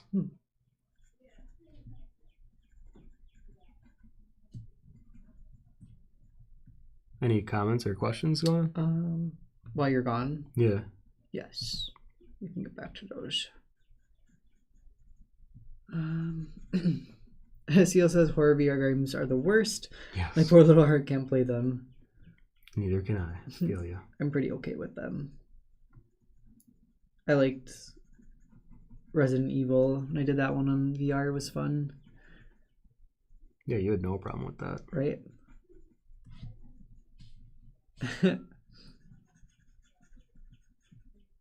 Carrie Sada says, I kind of think fins look like water feathers.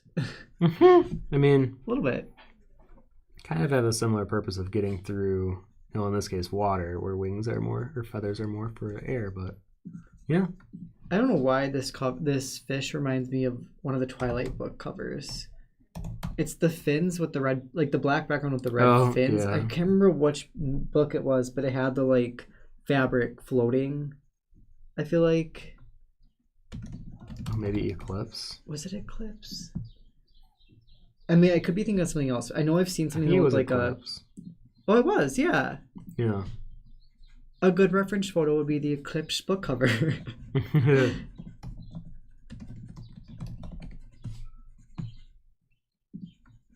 I don't know why that's what I thought of, but yeah. It is Eclipse, yeah.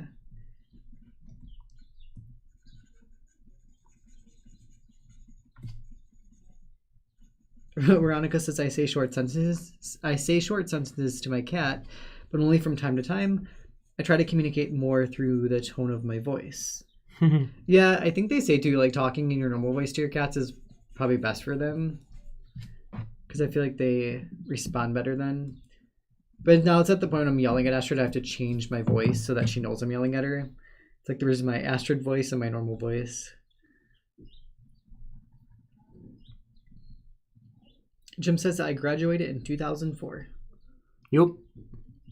Because it was like early 2000s is when it opened up. When I don't even think our school really knew exactly how to teach it properly or like what they were trying to do. Because I mean, back in the day, it was such a new field. And they were kind of marketing of, hey, do you like video games? You should come to Game Art and Design.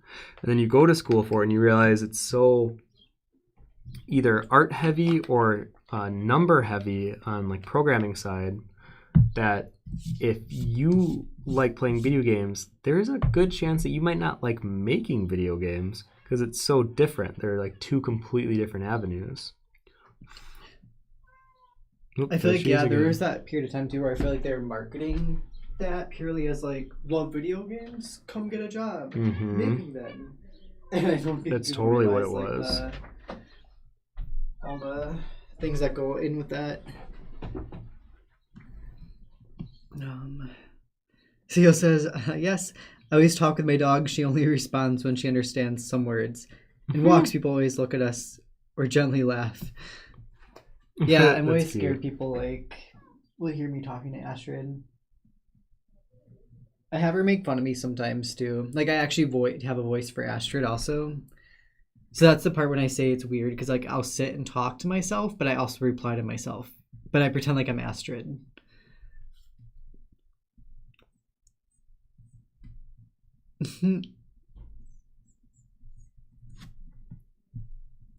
Drea says that is mood for me this week. I don't like it and I'm not sure why. Jim says when I was there they had absolutely no idea.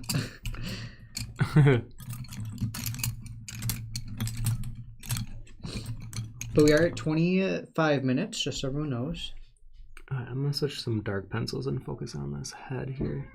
Astrid, oh my goodness. What's the problem right now? What's wrong, Astrid?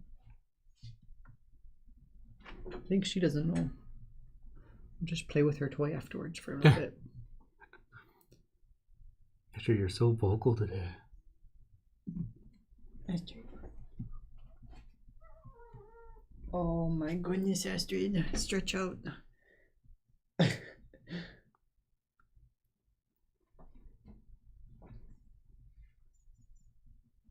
Oh, Jim says they made some incredibly inflated claims about job placement. I eventually got a job in games, but they certainly did not help. I know, and this was for a lot of schools back then that did game art or like, video game design colleges, is if you got a job at, let's say, Best Buy, they could consider it job placement in your field because they sell video games. Or if you got a job at GameStop being a cashier, they could count that as they were able to place you in a job in your career. Wait, what? Yeah, there was that's messed up. They got sued, and that's why they had to close. So that's why it's weird to talk about my college, because it's not like good. They don't have the best reputation. Well, I'm sure it's like it wasn't, the faculty and stuff were fine. It's not like the teachers were doing that maliciously. It just came down to the owners, I guess. Yeah. To be honest, some of the teachers, they didn't know what they were doing. Like, one of them had to teach us 3D, and even he was like, "I'm pretty sure you do this." I'm like, "Wow, what? What do you mean you're pretty sure?" Weird. Yeah. I feel like for college, because I didn't have the college experience, but I feel like when you go to college, you expect your professors to know more than you do. Yeah, know more than you do, and be able to answer most of the questions that people ask. I get they're human too; they can't know the answer to everything. Because that to me sounds like when you're like doing on-the-job training, and your trainer like doesn't know what they're doing. That makes more sense, I guess. But yeah, when it comes to a professor, like, come on. Yeah, that was pretty bad.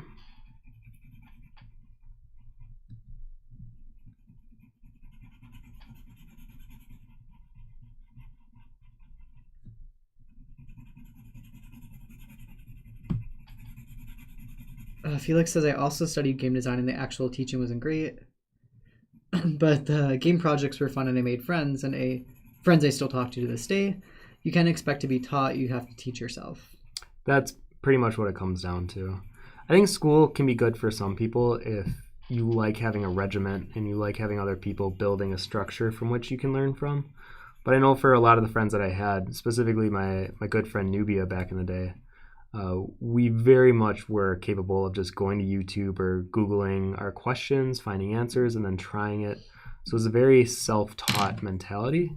And I think that it's okay for people to understand that you don't have to go to school to get your degree to become proficient in doing art. And not only that, but getting a job. It was a few years ago now. It was like 7 years ago. I got a possibility to work at Pixar, and back then it was their Canada division. It was somewhere up north. And I remember when they asked for my portfolio, they didn't ask for any credentials, no, what's that called? The certificate that you got that you graduated. They didn't ask for anything of that nature. They only wanted to see my portfolio. And I always tell the students that I have that it serves as a good reminder that people want skill in the industry. They want talent. They want potential. They don't care so much about if you went to a school or not. And it's becoming more and more true every year that goes by that you hear another story of someone getting hired because they had, a great portfolio on ArtStation or Instagram or wherever, and then they got picked up by a studio. So I think you're going to see less and less of that stigma of you have to go to school, and more of focusing on your talent or your inherent skill set to get a job in the industry. Eddie says, whenever Tim giggles before responding, I think that little voice in Tim's head is saying poor unfortunate souls, but in a good, caring way. Jim says they tried that with me. I worked at Blick Arts and Crafts and I got the call. I told him I did no art-related tasks when she asked me. Oh, just to make sure that you wouldn't be put on the job placement. That's pretty funny. Chris says school is great for me in that it kept me practicing. I definitely don't draw as regularly anymore. Yep. See, I think that's where, for you specifically, I think school scenario and setting is actually great. Because I think certain people like having that regiment.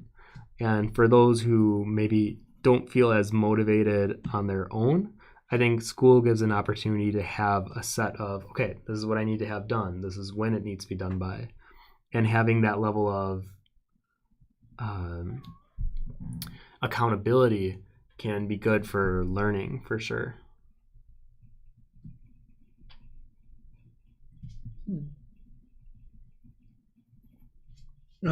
Harry says, same case in engineering. Teachers are still unupdated. We learn more on the internet. Oh, especially with engineering too. Yeah, because I feel like engineering is one of those fields that's constantly changing. Yeah. That's why I feel like school sometimes can be hard, because the teachers, it's not like, and the resources, I'm sure for them to have to learn everything, that's something they have to do every year then to be up to date on that. I mean, even with the teachers we had, a lot of them didn't even use the latest version of Photoshop. So there were like features we were using that the teachers didn't even know about. I'm like, oh God. But it's because they were updating like every couple months. There was a new feature. So unless if you are practicing with it all the time, that's why in a weird way, the students became better teachers than the actual teachers. You need to choose one or the other, Astrid. None of this back and forth. She's been specifically noisy today. No, I don't know what she really wants right now. I don't know. She probably just wants to play with her toys right now, and I'll throw the string toy around a little bit. Tria says, I'm a self-taught illustrator and I manage. Exactly. Jim says, to you, exactly. Sarah Bear says, I went to art school because here for anything you need to have some kind of degree and know someone, sometimes more than being a good artist. Little frown face. Oh. I mean, in a lot of ways, who you know will take you further than what you know, unfortunately. I think it's one of those really hard truths, but once you kind of swallow that pill of, okay, that is reality, that's how it is, how can I get my footing in the door and make this happen for me? Because the more that you try to fight the system, the more that you're gonna keep losing. And it's okay to understand that, yeah, for most people, their big breaks are going to be because of who they know or because their personalities are really charming.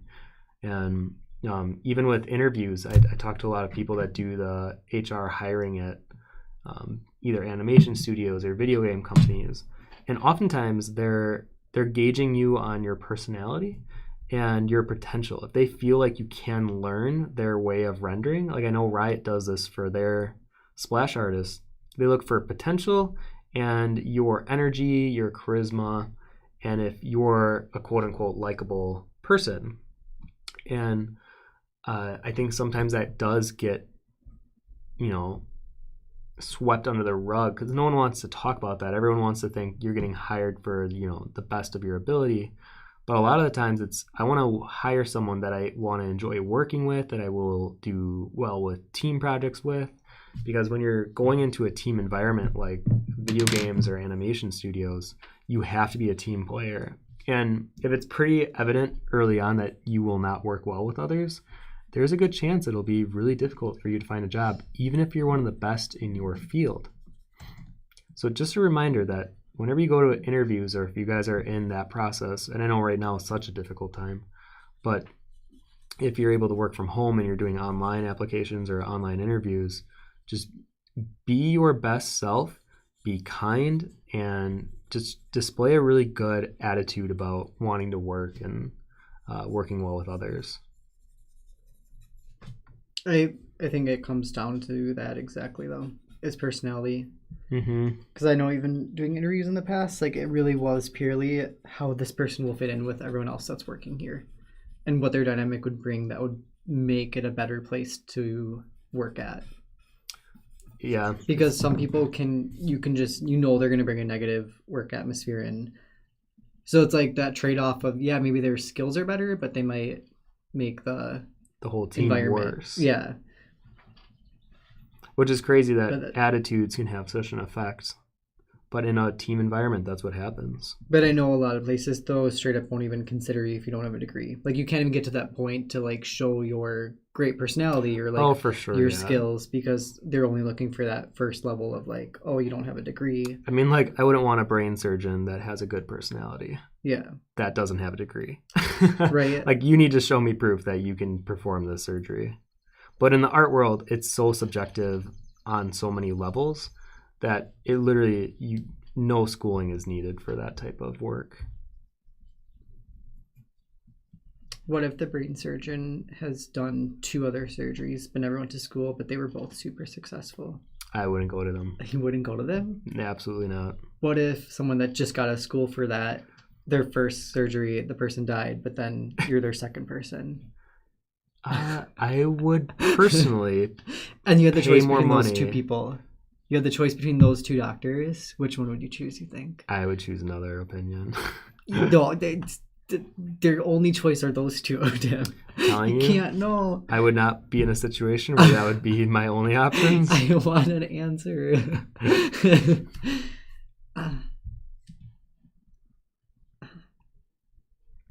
Let's see where it's at. Oh yeah. Veronica says, since I started high school, I noticed that working under some pressure makes me much more efficient. School can be great for some people. Yep, totally agree. Well, that's why I think some people too do better in those team environments rather than being like a individual illustrator, like a what am I trying to say? Self-owned, or you're having your own business, like making a business out of illustrating. I think some people like having that environment. Although some people like both though, because I feel like a lot of people too that are doing the cons, but they also like to work in group environments. Yeah, it's very interpersonal. I feel like you'll kind of figure that out for yourself, and there's no right or wrong answer. Because even like going to school, I used to think, nah, school's, that's not what an artist should pursue. But then I met someone, kind of like the people on the chat are saying, in my early 20s, where they said they really benefited from school and it really helped them because they're really shy, and for them to, or not only just their shyness, which pushed them to interact with other people and learned communication skills, but having deadlines really helped them because they found that they get overwhelmed really easily. So it was just a good, healthy balance of learning to talk with people more frequently, having to balance a work life, and then understanding and learning how to organize yourself. So that's why I now am very careful with how I word it around schooling. But the one thing I always am consistent is that you don't need it for a job placement now. But like Josh said, in different fields, you can't just get away with it because you got a winning personality.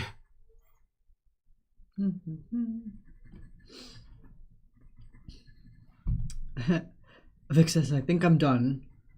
Well, definitely, if you feel like you're done, definitely get those on the Discord then if you'd like, because Tim will be able to go through some of these. So we got 12 more minutes? Yeah. I was going to do like a little 10-minute update.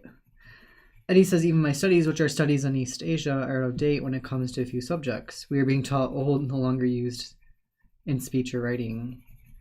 Not to mention sociology of East Asia, media in East Asia. But fortunately, our professor was great. She even updated us with info when there were changes months ago, etc. Yeah, actually, sociology, all of those kind of things. It's tough. People studies, all of that, because things are always changing and evolving, and I feel like especially with the internet and stuff now too, a lot of those fields have to be more, because I feel like society we can communicate better now. We have the internet. I feel like changes in the way we believe about things is changing really quickly too. So that's gotta be hard to teach that stuff. And then, like, how do you leave school then? You have to still be teaching yourself after you leave school in any of those fields. Mm-hmm. Oh, for sure, yeah. Unix says, I feel like I need the art school structure, but there's no way I'm getting in there with the strict entrance tests and stuff. Though now it's too late anyways. It's never too late. Never too late.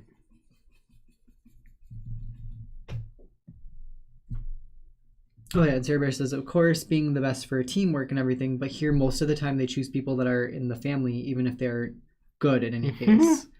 It's just me or the video. Oh, and then she says, is it just me or the video and audio delayed? I did do an update. The video might be delayed. Yeah, I did an update on it, so hopefully it's okay. Otherwise, if our voices seem off, the last time that happened to me, I refreshed and it seemed to be back in order, but hopefully that's not.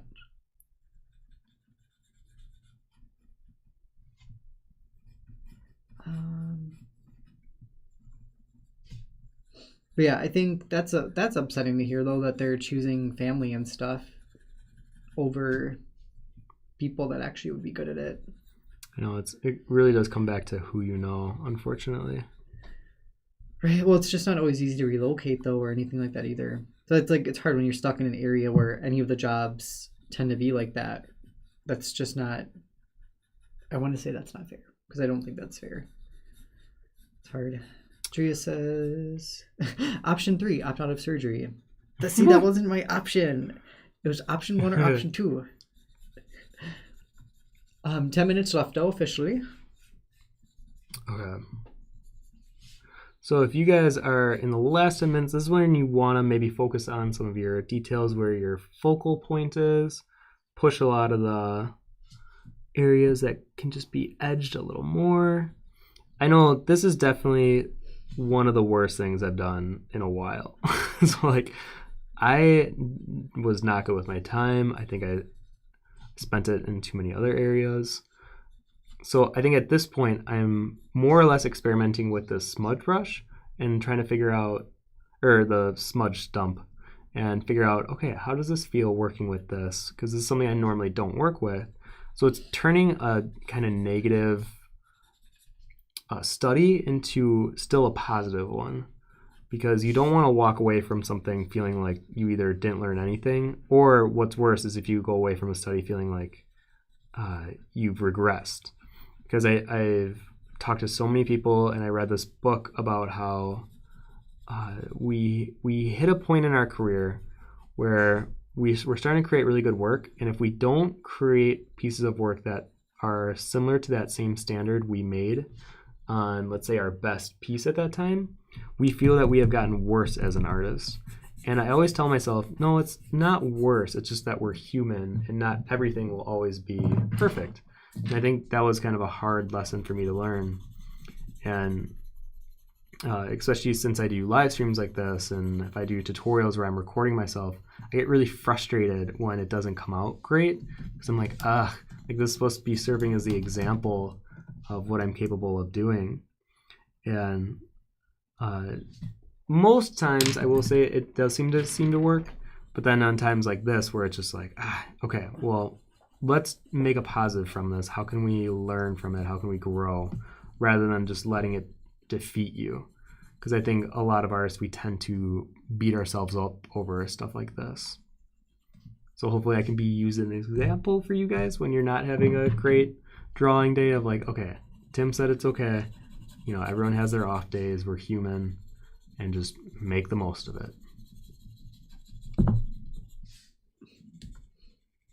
it. Drea's like, oh my god, Tim, it looks fine. Don't even.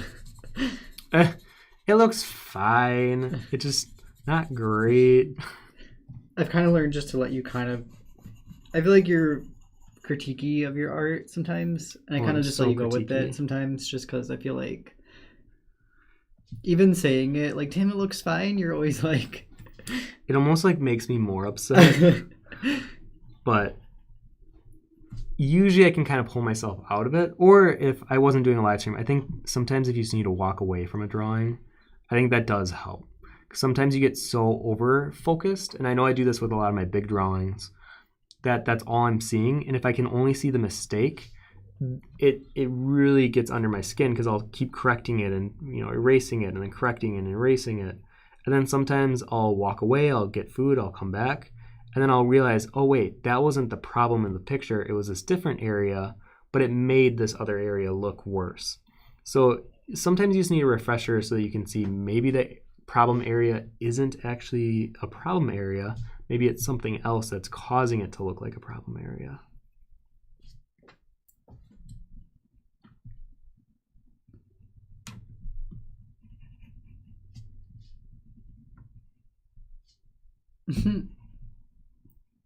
Felix says interviews if you're awkward with an acquired sense of humor, and you get almost no interview invites from companies anyway.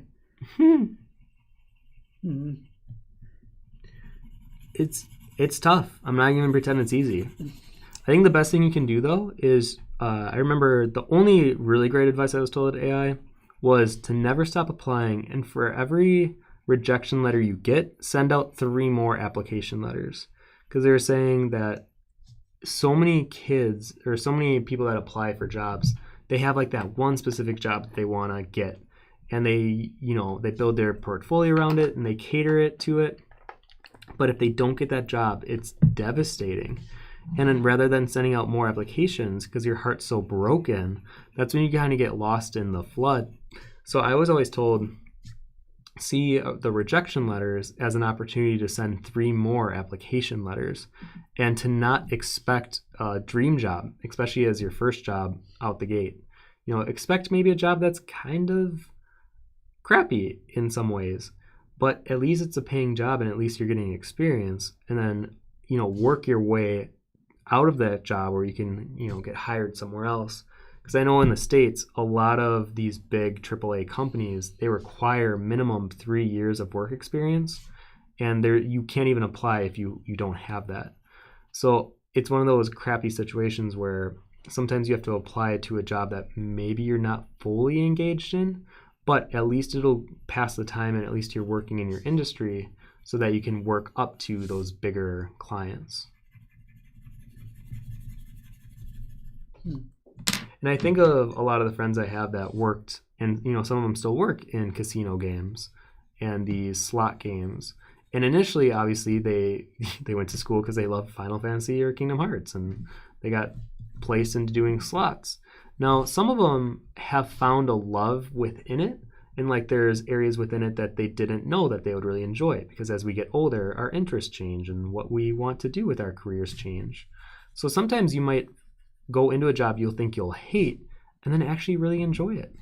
And sometimes I've heard of people that got their dream job and it didn't turn out to be exactly a dream. So just know, I think a lot of it is perception and a lot of us viewing from the outside in. So I think you should just keep applying, and you might surprise yourself with the type of jobs you'll get that you may actually enjoy doing.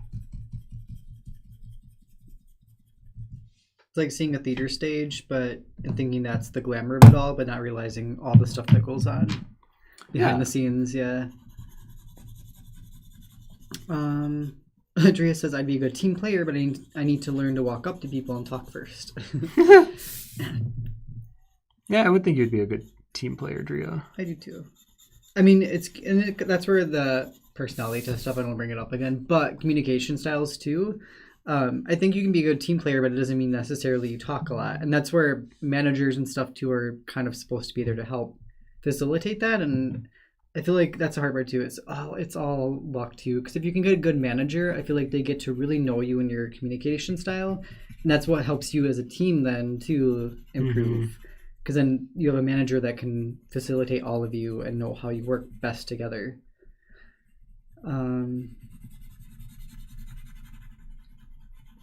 Zadric says, do you think it's to know an inside person if you went to an art school?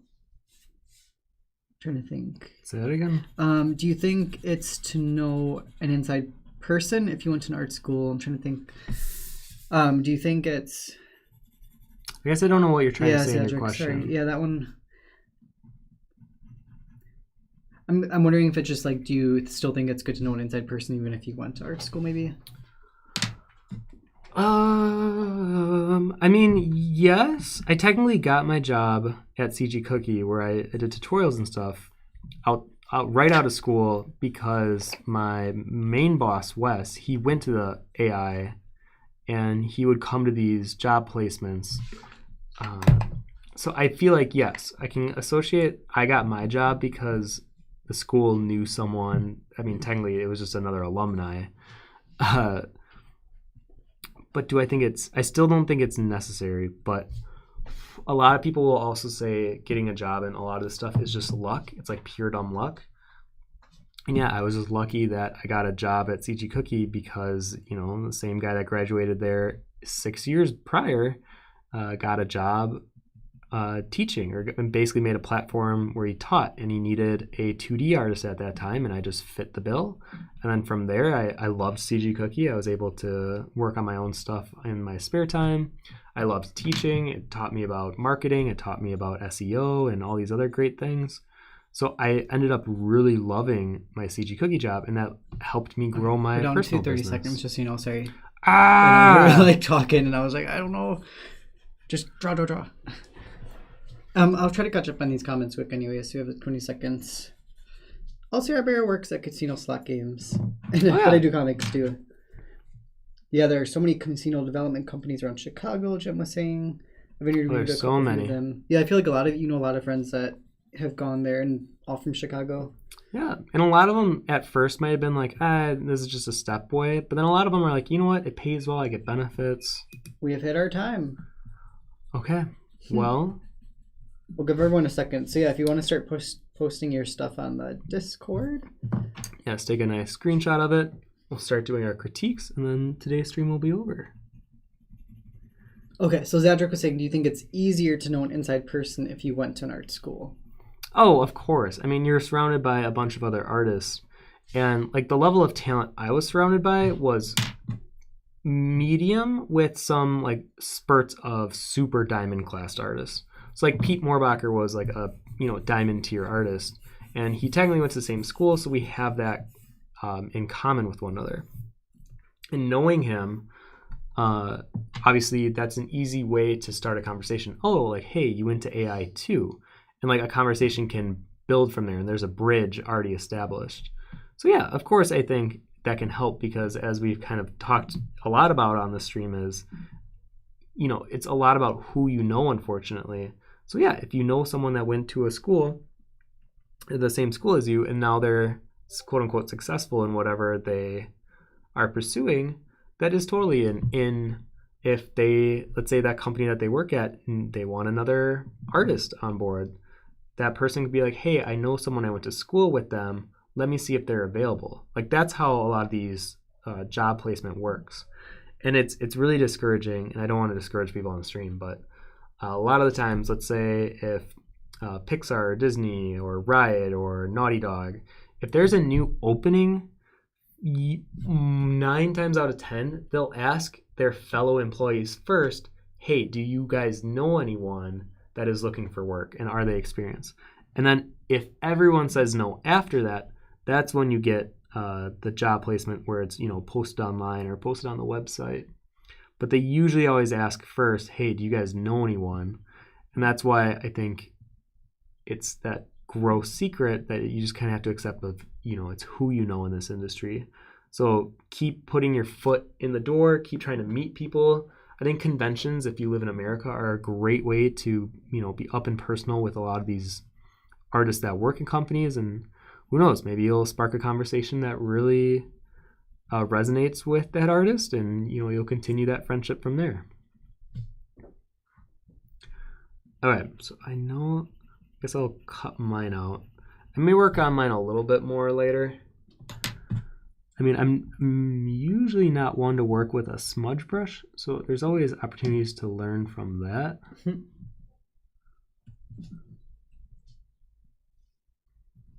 But I feel like I definitely skipped on wanting to do any of the fins because I was so disappointed with how I did the head. So I hope you guys spent a little more time with the actual swimming fin parts. We can take a look at that. I think a lot of that came down to I drew this way too big. I should have gone a little smaller out the gate. It's like I know myself enough by now to know how fast I can go at different sizes.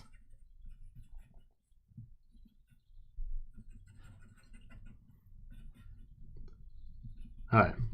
I know I should stop. Time's up. All right, let's get this on Discord. I will switch. Oh, you want to switch out? Yeah. Switch it over. Oh. All right, so I'll do a quick look at all of your guys' submissions here.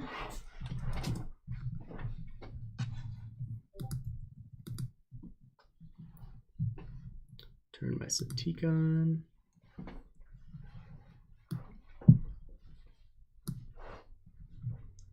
Let's see here. Ooh. Oh, Vic, this is great. Wait, turn my close.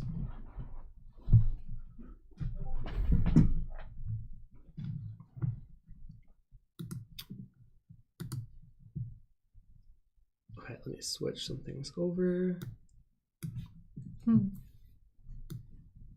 A little fishy.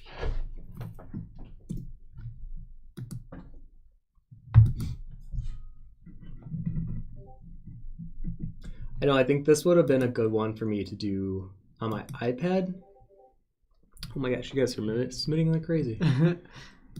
I think just because it caters so much to pushing a lot of form quickly. And I think sometimes with pencils I work just a little too slow.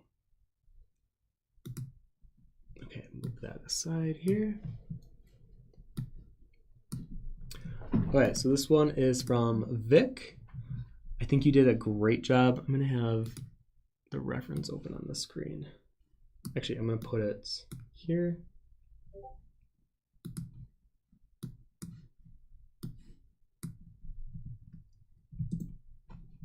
Okay. There's the little one, if you could just turn that one off. Because it's already, that little one's up still for the fish. Oh, no, that's fine. It's just for... then. No, that's fine. Oh, okay. It's for my own reference. Oh, gotcha.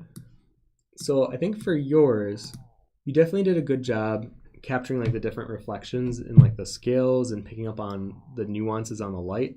You can see a little rim light on the left side of the head of the fish, the bounce light coming from underneath and showing on the underside of the eye there.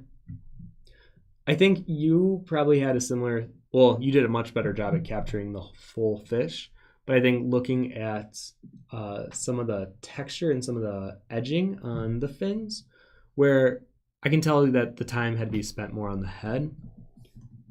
But I will say, you did a great job with the colors, and even if this was color picked, where you just kind of, you know, have the reference open on another screen, I still think you did a good job with laying out the proportions and playing with the velocity, or the, I guess, luminosity in some of the fin and scale areas. Yeah, this is great. Good job, Vic. Good job, Vic. And he said, I guess mine can be an example of what not to do. Nope, we don't want that attitude. Actually, I like a lot of what you did here. To be honest, this is kind of the direction I wish I would have taken more, where it's more string and more focused on the line art. Because I think I focused so much on the heavy shading and the contrast that I got lost in value shading. Where I think if I would have spent my time doing lines, I could have done really pretty line work. The scales, to be honest, I actually don't hate that you have like patches of scales, because then I think it implies the whole area of the fish is in scales. I think doing the entire fish with scales would have actually lessened the quality. So I kind of like that you moved it around, and they're more like suggestive that the whole body's covered in scales. So yeah, don't be down on yourself though. Poj Genoita?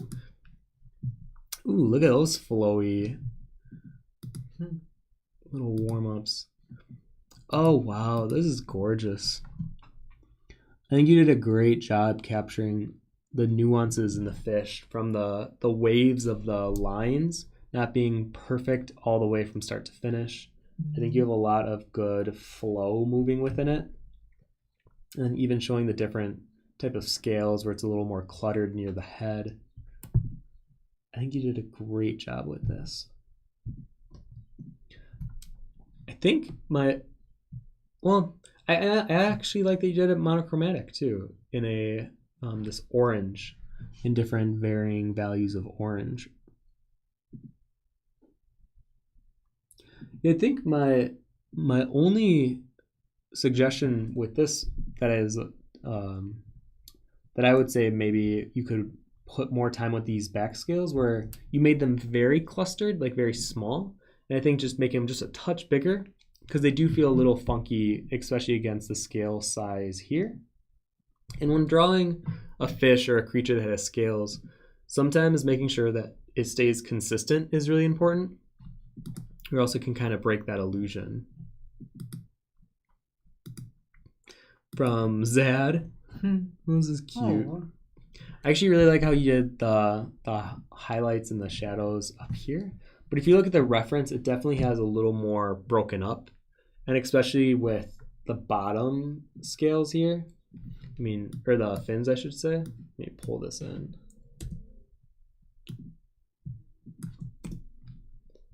I'm going to make this bigger. So I think with yours,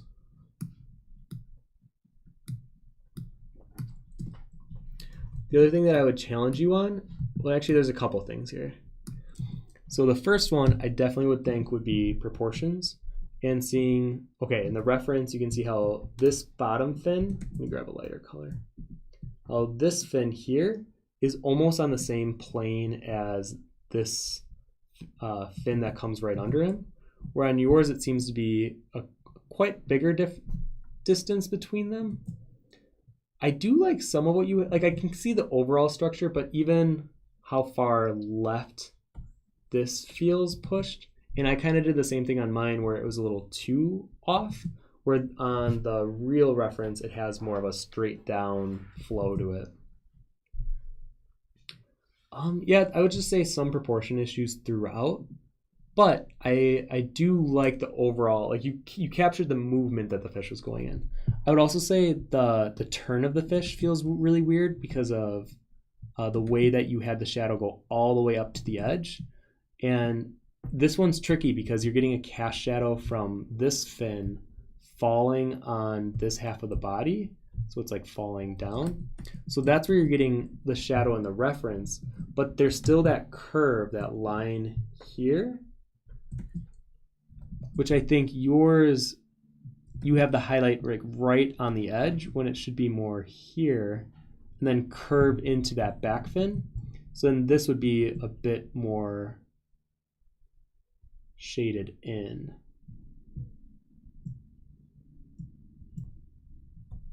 Just so there, it feels like there's a curve, but it doesn't feel as sharp. And then I think just making this whole part of the body more in shadow can help give that illusion that the light source is coming from behind the fish.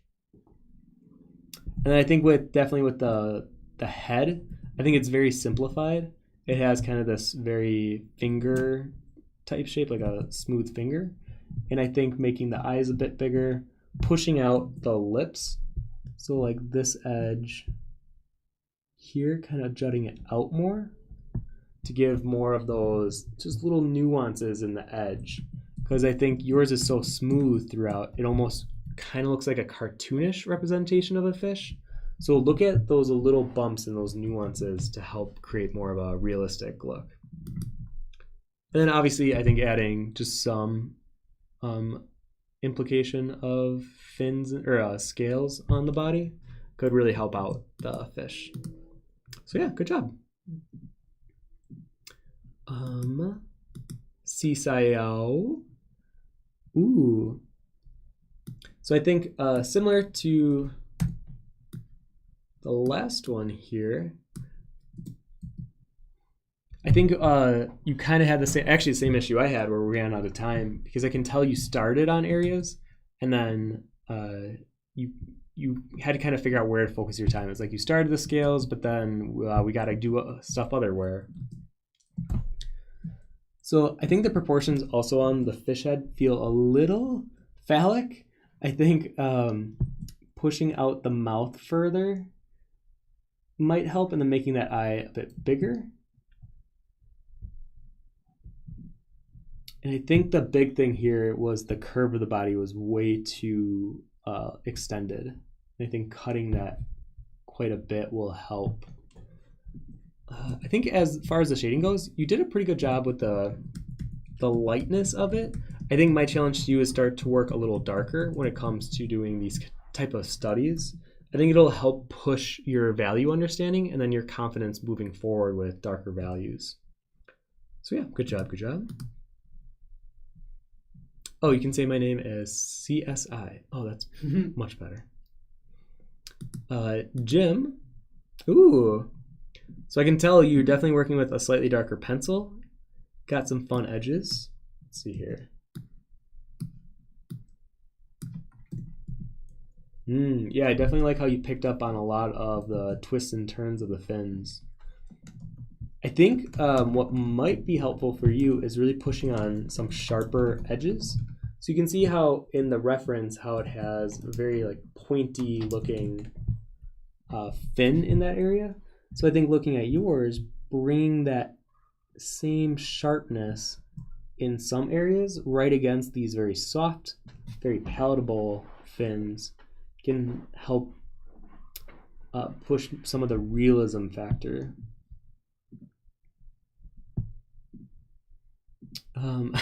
Your fish has such a funny face to me. I think lowering the eye down just a touch and then pushing the mouth over. I think, just having a little, just even if you want to just imply a couple of the scales and then have the rest be more implied would be great. I think this one was also just a touch overextended. Should have been more like here. It was a hard turn of a fish. I probably should have chose a simpler turn because not only are we dealing with perspective, but then we have a fish that's not only angled toward us, but then they're swimming downwards. So you're getting like a very interesting loopy shape and form to have to recreate.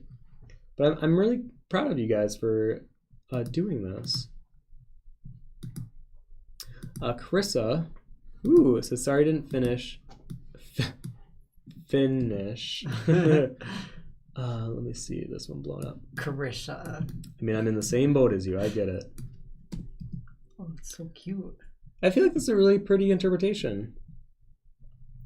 Yeah,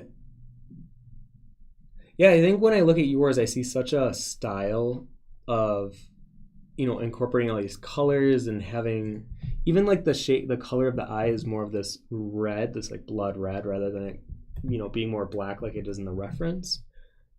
I think my challenge for you might be time management a little bit, but then also I think with the proportions, just a little bit of editing or just, double checking before you get into the drawing. And I know that this is more of a, it doesn't have to be a realism study, but I think focusing on proportions like that can help, when you're doing your own style. Yeah, and I think same with some of the upper fin. I think I can see you playing with oranges and yellows. I think this would have been a great place for you to push some of the very saturated parts of the back fin where it's super saturated and have that incorporated here, and show that. Yeah, and other than that, I guess it would just be time management. And then if you want to work on even incorporating some of these rim lights, which is the light right on the edge of the fish, you could pull in that very light purple that is present here, like that pink, and push some of that along the edge of the fish as well. Hex says, I'm really happy with how it's looking so far, even if some of my shading feels off. So I think my challenge for you right out the gate is, even looking at it in thumbnail form, is it's very, there's not a lot of value within it. It's very much a flat drawing, which isn't a bad thing. It means you focus more on lines than you do on value.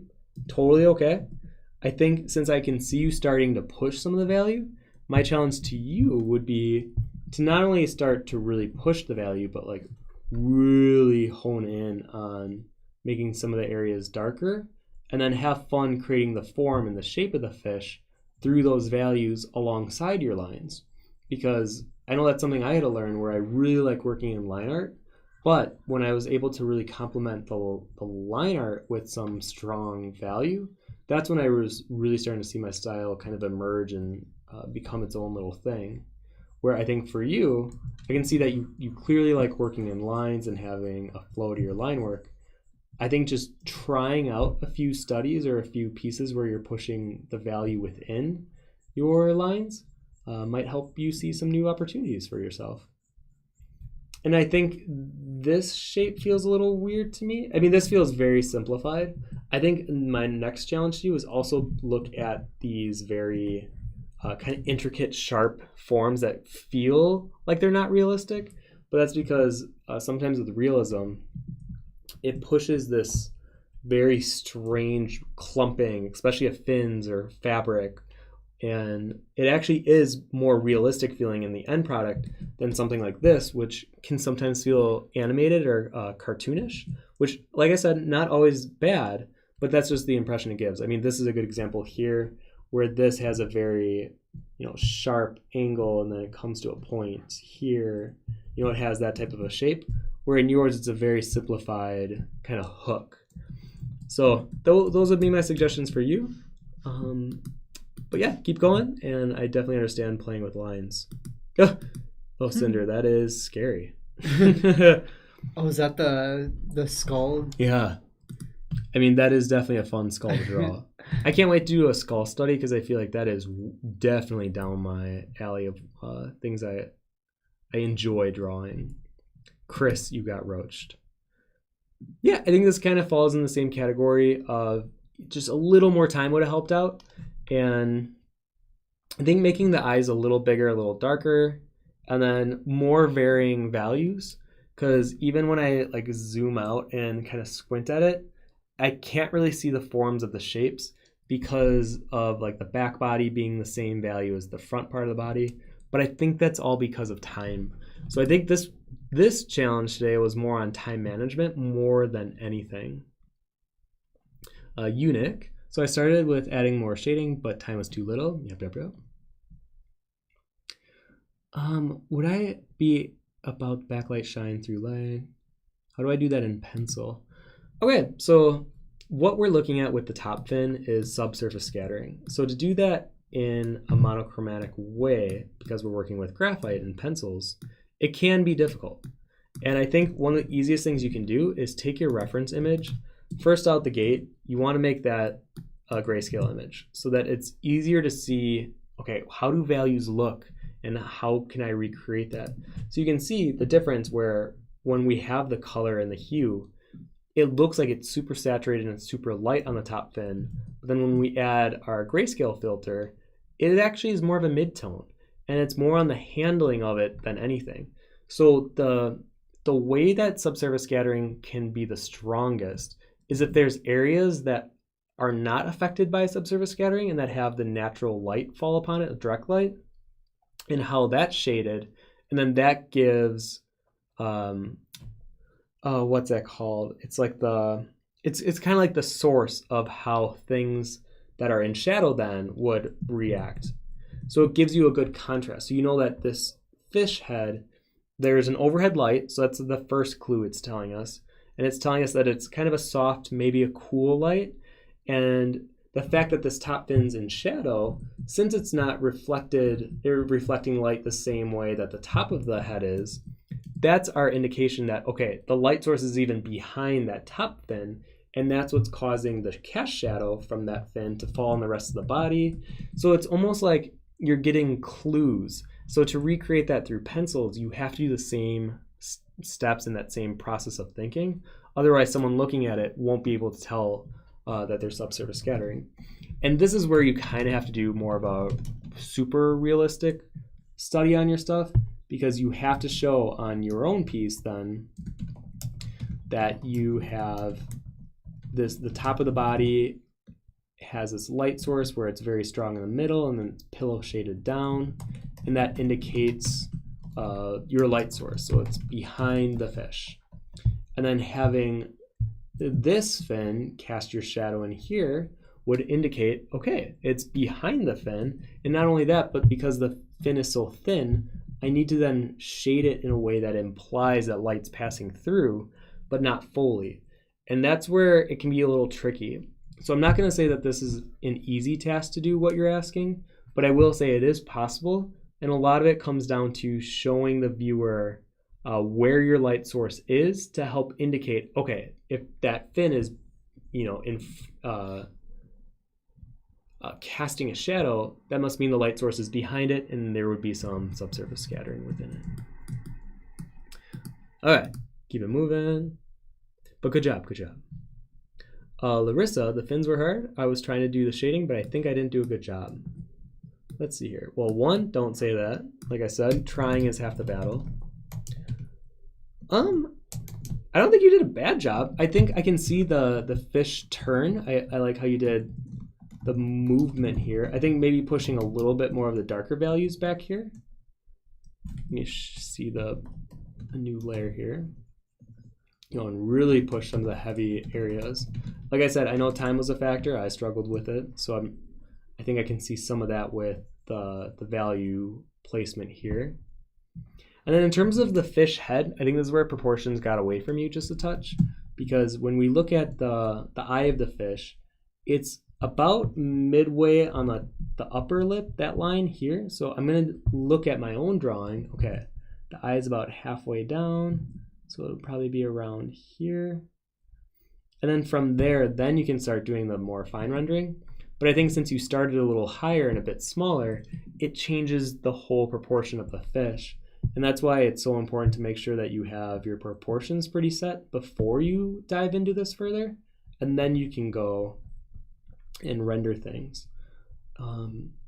Yeah, I would just say there are a few proportion issues. Not significantly large ones. I think anywhere around the head you kind of got a bit lost. And I would say, especially with this fin here, this one, I think definitely should be moved lower. So yeah, I think my challenge for you is to just focus more on proportions. But good job, good job. Rio, this was similar to one of the last ones where I can tell you like working with line and you do what I do where you edge everything out. And it can create this really cool look to it. But I think with yours, I want to challenge you to push some of your darker values just so you can see more form. Because when I squint my eyes, I see a lot of beautiful shapes, but I don't see a lot of form going on. But you did a pretty good job capturing the proportions. I think the fish looks a little nervous. I think the mouth is a little too open. I kind of like the eyes feel a little worried. Just a scared fish. It's just a very scared fish. I think some of the proportions, now that I'm really looking at it, I think there should have been more space for this back fin because it feels a little squished in. But overall, I mean, you did do a good job capturing the different shapes. I think my challenge to you, though, is, like I said, focusing on value now. Eva, last times I used digital paint, I tried my best here with pencils.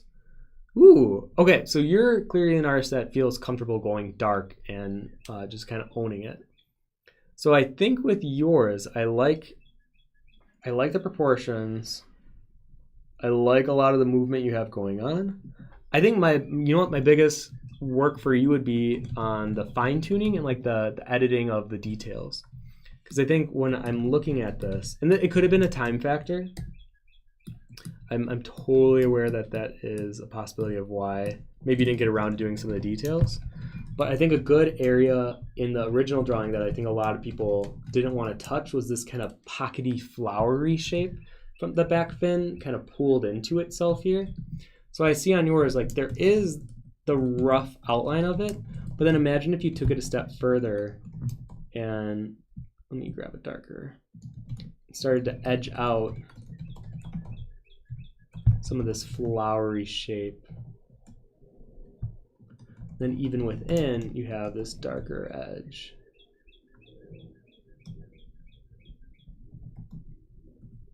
So we're getting a little bit more dimension within it. So you can see before and after how you had the right shape and the right type of blocking. I would just go in and start fine tuning it even further and have just a couple more sharper edges.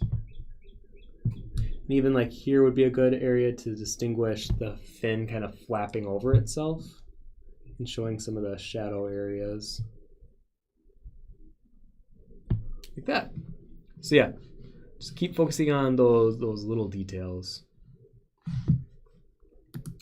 Next, we got Fidgety Fox. Spent way too long on line art. Might work on it later to render it. Ooh.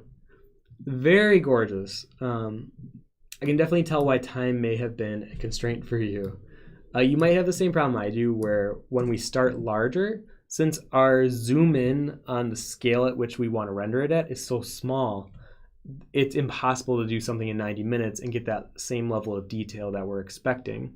So I think maybe try drawing smaller when you do a study like this, or if you do a study like this on your own time, I would give yourself more time. But still try to figure out a way, how can I be more efficient with the time I'm given? And I can tell you're very careful with your lines and your placement, and I have a similar beat to the way I work too. I think in proportion wise though, I would say the eye feels a little small and a little too high up. I like the bubbliness of the lips, but you can see how in the reference it has kind of a pretty big underjaw, where on yours it feels like the upper lip is pretty puffy, but then the lower lip is kind of like sinking under. So I would push that lower lip back up. And then, yeah, I definitely think the eye needs to be bigger and lower. I think sometimes having it at this scale, like on my Cintiq, I'm able to see it in like a thumbnail size or like slightly larger. So it's easier to see proportion errors when you have it set up like this. So if you're finding that you can tell something's wrong with your proportions, but you don't know what, make the image really small, or if it's in traditional medium, step back from it and then really analyze your reference and your drawing and try to figure out where your proportion issues. But good job, really good job. Okay, oops. I accidentally clicked my DeviantArt one. Oh no. I think there was only one more to go through. Let's see here. Ooh.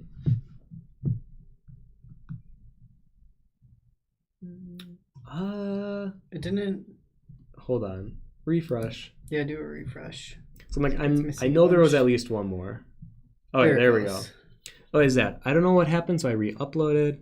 I realized that I work too slow. I focus on one point and forget about the overall drawing. But I learned my lesson. Thank you for the stream, Tim. Absolutely. Let's see. Ooh, okay. All right, I definitely like what you have going on here. I can see that you're playing with different values. Your struggle was definitely time, similar to me. And even with some of the values, so on the eye, you made this inner dot of the pupil really dark, but then the area around it kind of this light gray. But if you look in the reference, the area even around the eye is pretty dark. So I would capture that within your piece, because sometimes we want it to look a certain way because we know, okay, the iris is a little lighter than the pupil. So naturally we want to show that distinction. But sometimes looking at your reference, you can see, okay, sometimes the lighting will trick it into making it appear darker than it actually is. So I would focus on that. Definitely the values within the drawing, especially like under the head. I think this could give you a nice boost of showing your values. And yeah, I think focusing on some of those finer details without doing like a heavy outline. I know with the fins or the scales, this one was really tough because rather than drawing individual scales like a dragon, which is kind of the way I was doing it, but I was trying to then blend it with the stump, because I think the way that you really should do it with a pencil is if you look in the reference, it's the edge that's actually a bit lighter than the actual scale. So when you're working, instead of doing it like this, instead I would try to draw out the shape of the scale, and then let me do a couple so you can see the difference. And then the edge of the scale is lighter, and that gives the impression of the separation of the scales, rather than the dark mark being the separation. So you see the difference between those two and how you can capture it differently. So that would be my next piece of advice for you, is not all line art is created by drawing a line, if that makes sense. Sometimes it's the negative space that you create around different shapes that create the illusion of line art, you know? Okay, and then there was one more. So good job, Zed. Rad, I for sure fell into the trap of drawing too big, but it was all going well. There was about a half hour where I lost in details, but honestly I was having so much fun with it that I decided that I'll continue this tomorrow. So I want to share, even though there's not much critique. Yeah, I think kind of like this is a good accumulation of a lot of the other critiques that I've given. I think maybe we all learned a little bit about managing time with this type of subject matter. I thought I'd be able to knock out the body and the head of the fish pretty quickly, but I realized I wasn't getting my proportions, and then that was getting me frustrated, and then I didn't have time for the fins. So I needed to work on my own time management. So seeing a lot of you struggle with it too, I think it's kind of that same feel where we thought, okay, it's a fish, I'll start with the head and I'll do like a simple line art of the fins. But I think a lot of us underestimated. Not all of us. Some of you guys really nailed it with getting the whole fish. But I think a lot of us did struggle with focusing on pockets of it. So yeah, I think time management, keep focusing on your values. I like what you have going on so far. Maybe make the eye a little bigger. Maybe turn the head just a touch more to the side. And definitely keep in mind proportions with one another. You're doing a pretty good job with things, but even like this figure 8 shape here, just make sure you can see on the reference how it's a little bit more leaning. It has, like if this was the center line, where your center line's almost straight up and down. So just keep looking at, okay, how are things in relation to one another, and that's how you can scale out the rest of your fish. Okay, that's all I got for today. So thank you so much for coming to this live stream. I may or may not finish my fish. I'm not sure about it. We'll see. Thank you for everyone that posted on the Discord then too. Yeah. Everyone's doing such a good job. Yeah, thank you guys so much for not only coming, but joining in the challenge. I think next week we'll do something a little easier. So maybe a shell or a conch or something that we can knock out in 90 minutes and feel more comfortable being like, yeah, I can do that. So yeah, thank you so much. And hopefully we'll see you next Wednesday. And if you want, I should do one more shout out for my Kickstarter, for my cards that's going on. Right now, there's a link below. I think that's all the announcements I got. So yeah, I hope you guys have a good rest of your Wednesday, if it's not already super late where you're at. And I hope you guys have a good rest of the week. Okay, take care, everyone.